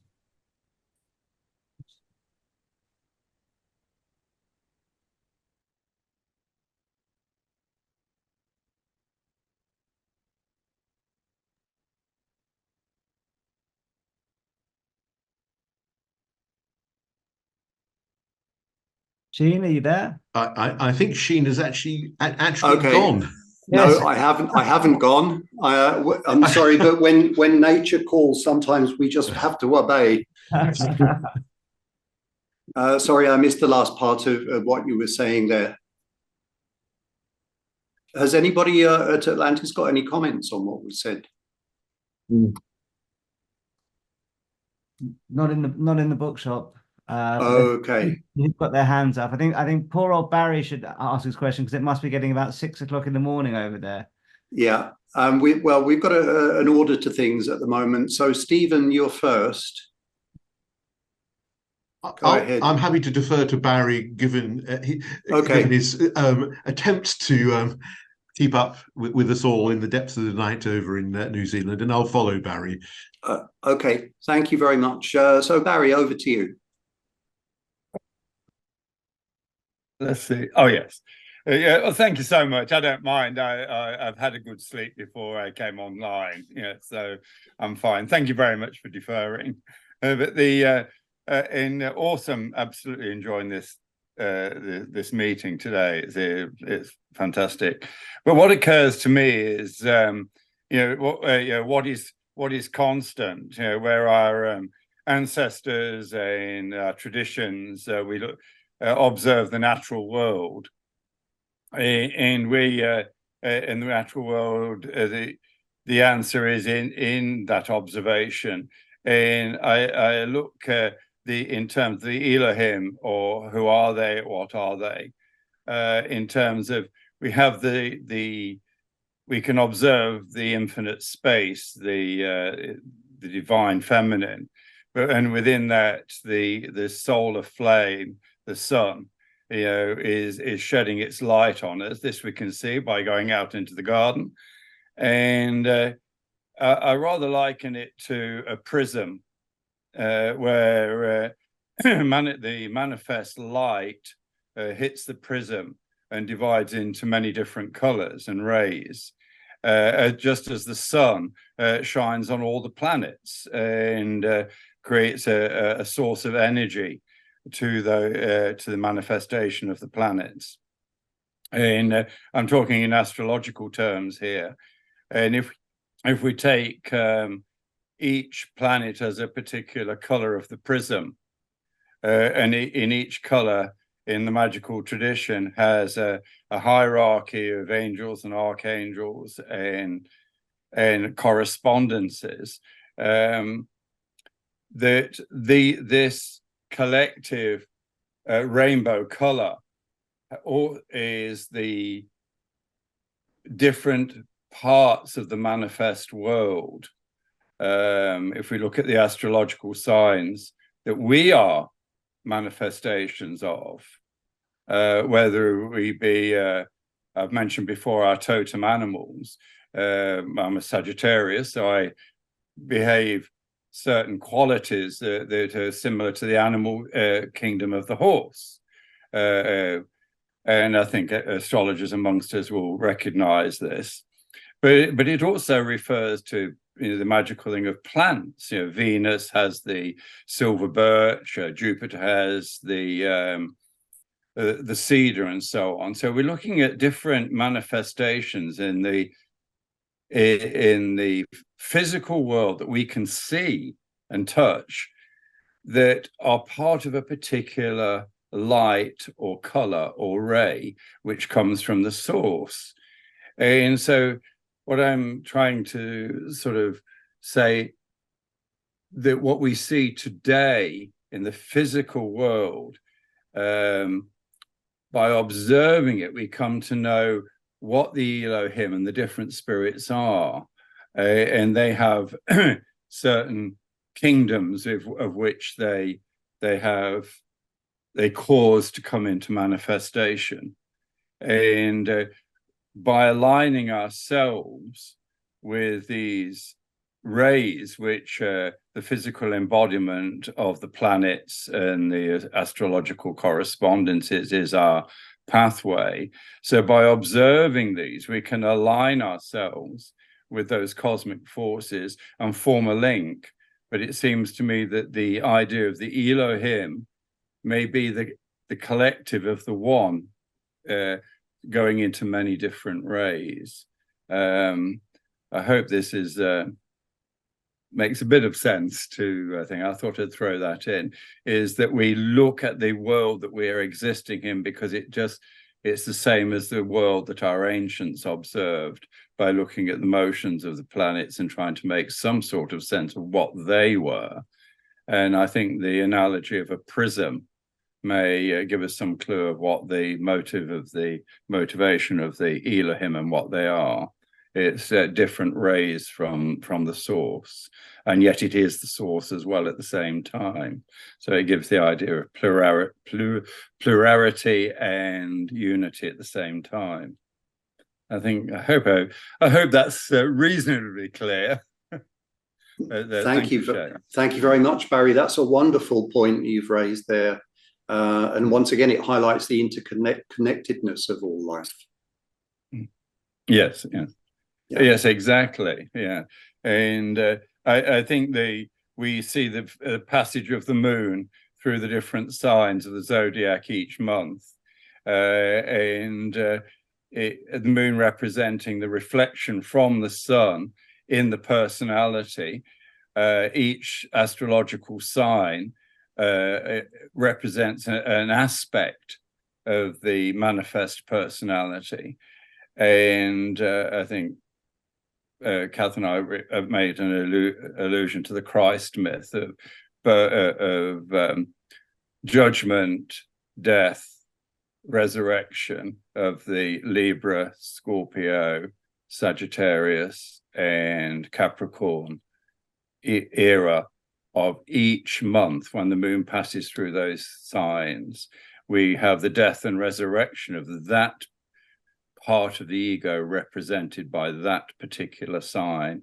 And if we follow ceremonially that timing of each of the moon's passage each month, we will initiate through death and resurrection a connection with the divine, until eventually, having gone through the whole year, it's initiatory process that opens the portal to the higher self.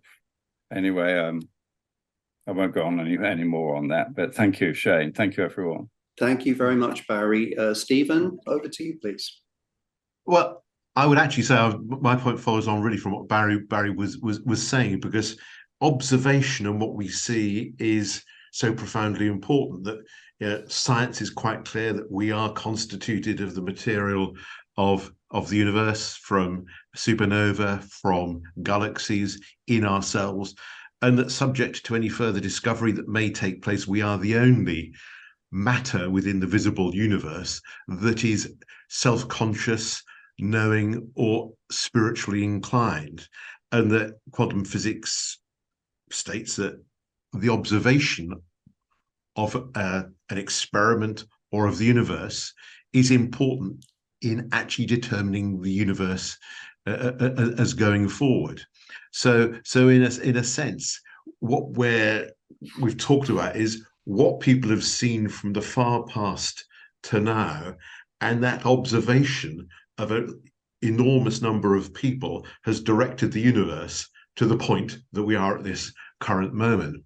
And that, in a sense, it's important that we don't narrow our perspectives and limit the possibility of the future universe and our place within it, that we ensure that we have the widest possible sort of range of things that we philosophically, theologically, scientifically consider to potentially enable perfection of the material universe to occur. So in a sense, us meeting every month, having a range of topics, seems sort of a bit mundane and perhaps even a little untechnological, but it is of profound importance in the way that the universe itself unfolds, both scientifically and literally, as well as spiritually and theologically.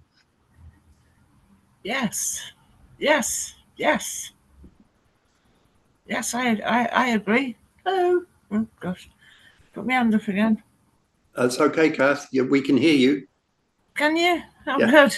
Yeah, I completely agree with the last speaker. It's I formed the idea during this discussion that magic is or depends upon quantum entanglement. Mm. And what we're doing with these meetings is forming a Rosicrucian quantum entanglement around the world. That's a wonderful point you've raised there. I totally see that, Kath. Thank you. Thank you. Thank you to everybody else as well.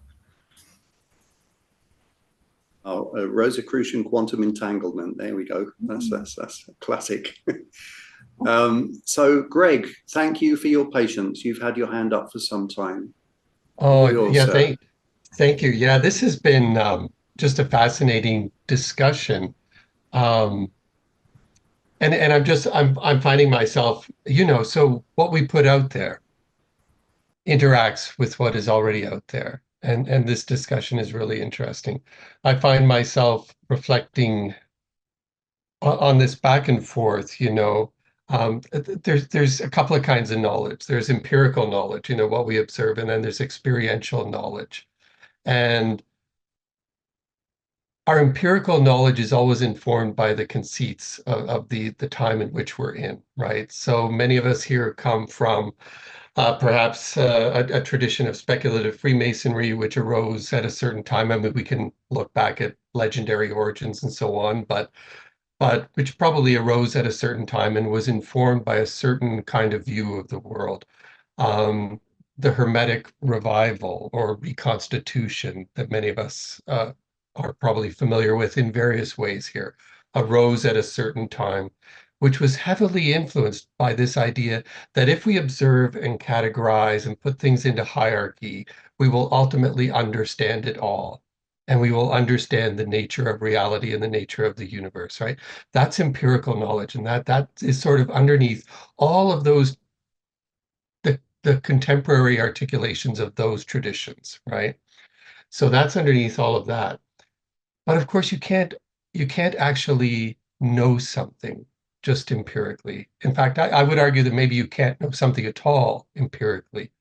I find myself wondering if maybe this whole matrix of what we observe, what we live in, what we see, it actually takes place. And I mean, this would be familiar to many of you, is on a level of vibration and frequency, right? So what is a liquid? What is a solid? What is this? What is that? Are we simply at different vibrations and different frequencies, right? And so you can write out a mathematical formula pretty simply that would describe a certain frequency, but you won't know that frequency. You can think that you know absolutely everything about that frequency through that formula, but you will not know that frequency until you actually hear the bow drawn across a cello, right? Or hear the pluck of a bass guitar and that amplified sound, and you actually feel it coming through you, right? And you actually feel the vibration. Then you'll know it, but you won't know it through the formula. You might get an idea about it, and it's interesting to talk about, but you won't know it until you actually have the experiential knowledge. Greg, just from a bass player, I would like to thank you for that comment, because I know that feeling really well, and there's nothing like it. Thank you for that. Yeah, I mean, when we talk about if we're referring to the Almighty, the creator of all, then what do we mean by all? What is our conception of all? The creator of everything that is. And I think that our perception of the all it has been, and it always will continue to constantly expand and shift and change as we become capable of understanding the true depth of the unfathomable nature of creation and the expansiveness of everything. I see Sophia has joined us. Sophia, go ahead. You have your hand raised.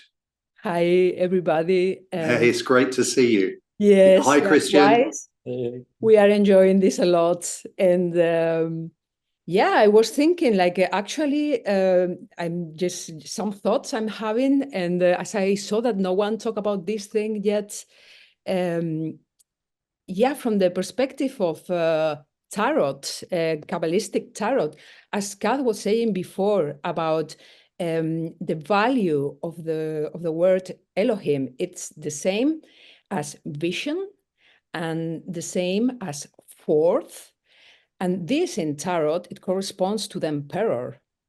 And I find this I find it fascinating, right? Because emperor is related to reason. And somehow it corresponds, and self-consciousness as well. So in a way, it all is connected to our left brain, logos, right? So we have to think about the other side of our brain, right? The right side of our brain, connected to subconsciousness, and then the Empress, right?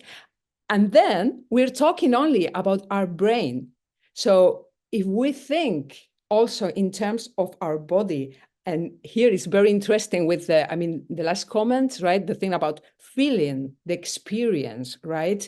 The autonomic nervous system, right? That is somehow is driven, right? It's more connected to all that goes on our subconsciousness, right? So how all is processed, right? All these huge ideas, they are unfathomable. It's hard for me to say this word in English, sorry.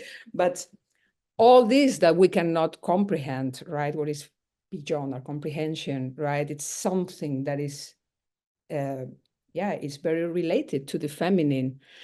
If we take this, right, to the area of the heart, right? The communication between our brain, the two sides, emperor, empress, and the heart, the sun, then it's just like another whole dimension. And yeah, all those, I hope I managed to put all this, all these thoughts in a comprehensible way. That's wonderful, Sophia. Thanks so much. Kath, I think you had your hand raised there as well in response. You might need to unmute yourself again, Kath. There. There we are. Yeah, just in response to the previous speaker about I've forgotten now what I was responding to, but it just occurred to me to point out that a lot of names of God in different cultures translate as "I will be." God is always in a state of becoming. He's never quite here. He's almost manifest, but not quite. I will be is what God is, really. Is what he. So, but I can't remember what was to inspire that thought. So thank you, Kath. That sparks for me the mysterious name of the Most High. I am that I am. Yes. But of course, if the word "am" implies now, I am. It's something which is being. It has existence. And in English Kabbalah, the value of the word God is the same as the value of the word now, which is rather handy. Talking of handy, here's another metaphor in terms of hierarchy and of the different orders of angels or such things. If we take the metaphor of the human body, different parts of the body have different functions. They do different jobs. So, for instance, if we want to nourish ourselves, we need to eat. But to eat, we need a mouth. We need teeth. We need hands to pick things up and put them in our mouths. So, are the hands any higher up the hierarchy because they do a particular job than any other part of the body? You see what I mean? So it's all they're all equally as important. They just have different functions and roles. That's kind of the way I see what we're discussing with these things. Round tables springs to mind. Yes, absolutely. Nobody can be above anybody else. Yes, absolutely. Stephen, over to you.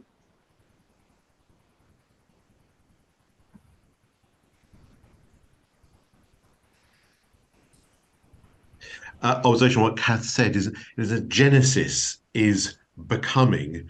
So Genesis didn't happen, is not in the past. Genesis is happening now. We are continually becoming, continually entering the present moment of nowness. Yes. And that's really the creative point is the energy that emerges from the being at the center of the creative moment. And whilst I would say in response to Shane that obviously one doesn't, your metaphor about the hands and the brain are not hierarchically different, the brain is the most complex physical thing in the universe, more complex than sun or planets.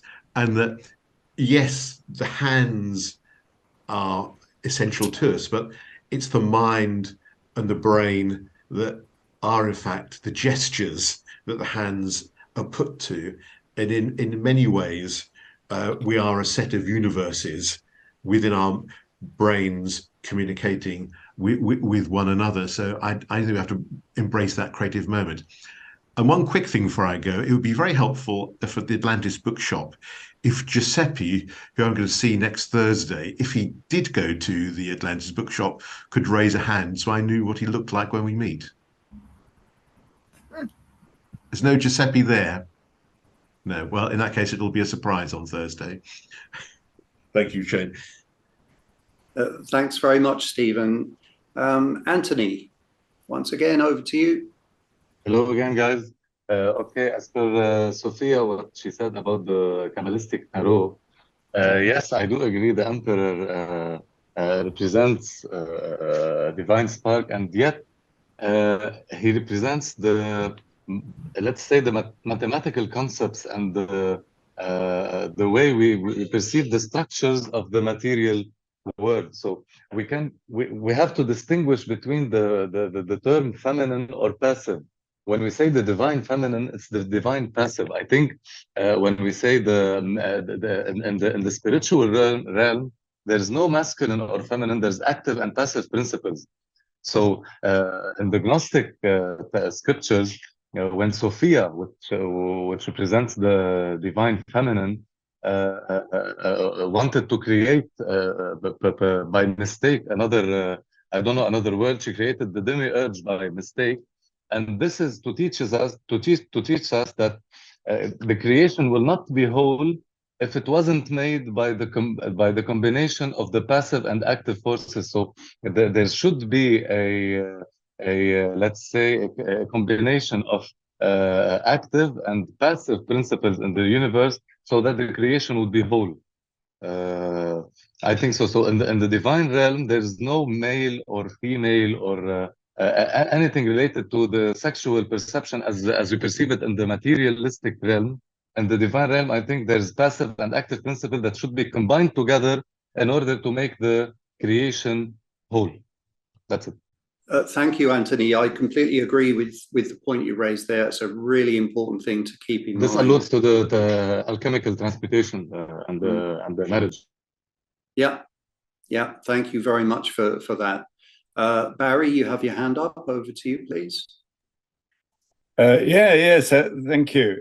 I was sitting here thinking in terms of the statement "I will be," is when we observe the flow of the zodiac and the movement of the planets and the aspects that they form in constant motion, and if we looking at the archetypal qualities of the different planets and their relationship to each other in this constant change of being, and to look at it from the quantum ceremonial point, by observing a point in time in this unfolding of the movement of the stars, by observing it or by ceremony, by meditation, that we actually set a quantum timeline in motion that plays out in the world. It's just it occurs to me that this is the key of what we can actually see and observe and feel and touch, and by marking an astrological moment in this flow and seeing how that timeline unfolds within our own psyche and how it can change things. Like we have the medieval things where on a Jupiter-Saturn conjunction, they set a foundation stone for a municipal building because it would be successful and enduring. Embodying the two archetypes of Saturn and Jupiter. So they set something in the physical world, and although it continues to unfold, but it continues to unfold within a timeline marked by the observation of that point. So this is something which fascinates. Yeah, I find fascinating. So for what it's worth, that's my comment. Thank you, Shane. Yeah. Thank you very much, Barry. That sparks something for me in terms of meditative practice. A super simple thing would be to, so for instance, Kether the crown, or the creator of all, if you take the symbolism of the crown, it rests on top of the head. It's not the head. It's not a part of the head. It's a symbolic of something that sits upon the head. And so in meditation, there's a couple of things that one can do to tune into that. And somebody who was very influential in my life in the past taught that in meditation upon a simple candle flame, that we should focus our attention just above the top of the flame, just literally just above. And likewise in our own inner meditations, if we focus just on this area, just subtly up here, that can prove to be a very helpful way of reaching beyond our own internalization of experience. It allows us to connect with something which is very, very close to us, but is not contained solely within us. It's like, if you like, the thread, or like a spiritual umbilical cord, if you like, that isn't from here as much as it is from here, connecting us to the greater depths and unfathomable magnitude of creation. I just thought I'd share that with everybody. Alessandro, is there anything you'd like to comment on the questions and the observations that people have been sharing on this call? Not from myself. I think they were all interesting. I think food for thought for everyone. Also, because we also started to talk about something else than Elohim. Food for thought once we go back on. I couldn't quite hear you then. Could you say the last bit again? Yeah, no questions from my side. It was just a reflection. Yeah, that we have a lot of food for thought once we go back home. I hope that the call has been recorded because I think there were some of the things that have been said were very, very interesting. So I hope the recordings and one can do this. Yeah, all of the meetings are recorded, and eventually the recordings are uploaded to our YouTube channel, so it will be available. Kath, you have your hand raised again. Go ahead, please. Yes, and for once I am already unmuted, am I not? Yes. Hey, yeah, the principle that Barry was mentioning of using an astrological aspect, marking the moment in time. You're treating that moment as a birth, effectively. If you make a talisman, or if you lay a foundation stone, or whatever you do, if you do something physical, in the physical material world, you're bringing something to a birth moment. And which ties in with what Shane was saying about Kether, because when a baby is born, the first part of the baby to appear is the top of the head. And that is called crowning in the midwife profession. They say, crowning moment has arrived, and that's the crown of the head, and that's the bit that comes out first. So when you're talking about the crown of Kether, you are anticipating a birth that way into the spirit non-manifest realm, let's say, away from the material realm. But catching the moment in time and treating it as a birth moment is a main principle of the kind of astrological magic that Barry was talking about. And that's all. Thank you, Kath. I would add to that really, truly, each and every moment is a birth. So yes. Being present is the work, isn't it? Yes. Training ourselves to be able to be present in the moment. Yes, and making the observation. Yeah, yeah, absolutely. Thank you very much for that. So Alejandro, Alessandro, I have a friend called Alejandro, and I keep mispronouncing it, Alessandro. Could I ask you, please, have you in your own personal prayers and contemplations sent up prayers specifically to the Elohim? Not to Elohim, yes, to a superior form of energy, yes, but that I didn't define with a word, yes. So if you, through your studies, have such a fascination with this subject, then in order to gain maybe an insight that comes not through intellectual study, but through inner experience, that maybe there's something for you to explore there. Yeah. There. No, thank you so much. I will do. Also, if you have specific prayers, I can check it out. Okay. Thank you very much. Kristen, over to you. You have your hand up. Go ahead.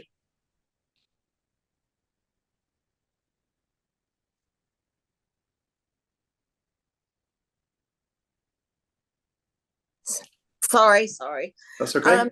I just briefly wanted to say, when Kath mentioned crowning, as we are born with the head first, it just briefly reminded me of the day my mom died. I was with her in hospice, and the doctor was so perceptive and so interesting. And he came in that morning and he was feeling her feet and legs.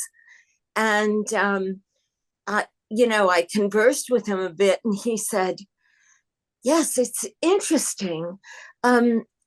People die from the feet first. So she has no feeling in her feet and legs, but the spirit seems to leave always through the head. And I found that so interesting that the spirit would leave also through the head. That's all. Yeah, I've got a very remarkable story just to mention about that. When my father died, we were in hospital, and my father was Egyptian, and his mother and sister came down, and there was lots of Arabic wailing going on, and everybody fell asleep, and it was 4 o'clock in the morning, and I woke up, and my father had been in a coma for about a week. And I looked at him, and something was coming through him, and he started smiling, and his whole face lit up, and he was in the middle, and he was almost at the point of laughing, and it was his spirit going through his head as he left. And then his face dropped, and it was that beautiful moment of his spirit leaving through, as you say, through the crown. Just a little wonderful moment to remember. But yes, but that's very true. Nice. That's very beautiful, Alex. Thank you for sharing that.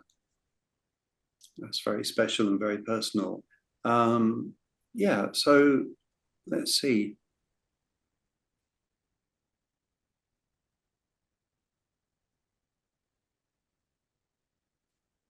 Sorry about that, everyone. I just saw something in the chat here. What's this? Yes.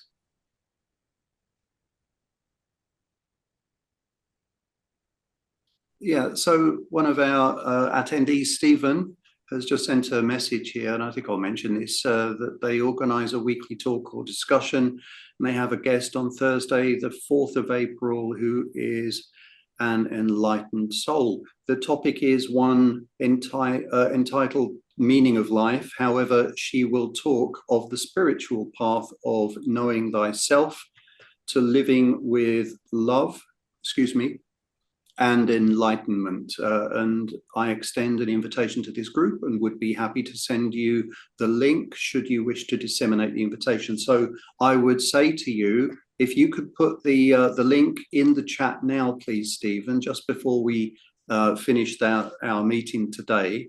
And then if people wish to copy that and save the link, then you can do so. So if you could please put that link in the meeting chat now, make it available to everyone, rather than a direct message.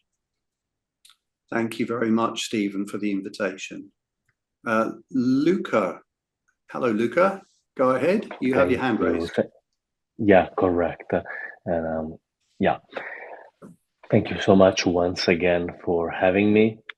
Thank you so much to Alessandro for his contribution and to everybody for enriching the conversation. I have a question for whoever would like to answer that. And it circles back to the last contributions in which I heard, and might be only semantic, the spirit leaving the body. I would like to know if anybody has a different take about the spirit being everywhere, all mind, ever present, and permeating everything, including our bodies. And so at the end of this present existence that I call life, it might be as if the body as a battery extinguishes from the feet to the head, but actually it's not the spirit leaving the body, it's the way around. Thank you to anybody having an answer to this question. Yeah, go ahead, anybody. Alessandro in particular, go ahead.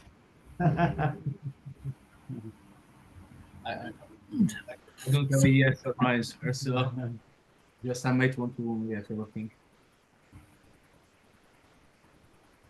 I'm sorry, Alessandro, could you say that again? Couldn't hear you. I don't have a straight answer. It's a good question, but I need to think a bit more.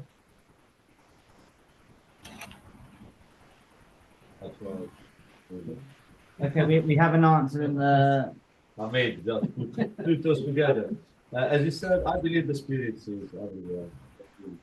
What it might change, you change frequency from that to a different state. It's true while you're alive, the spirit is all around you.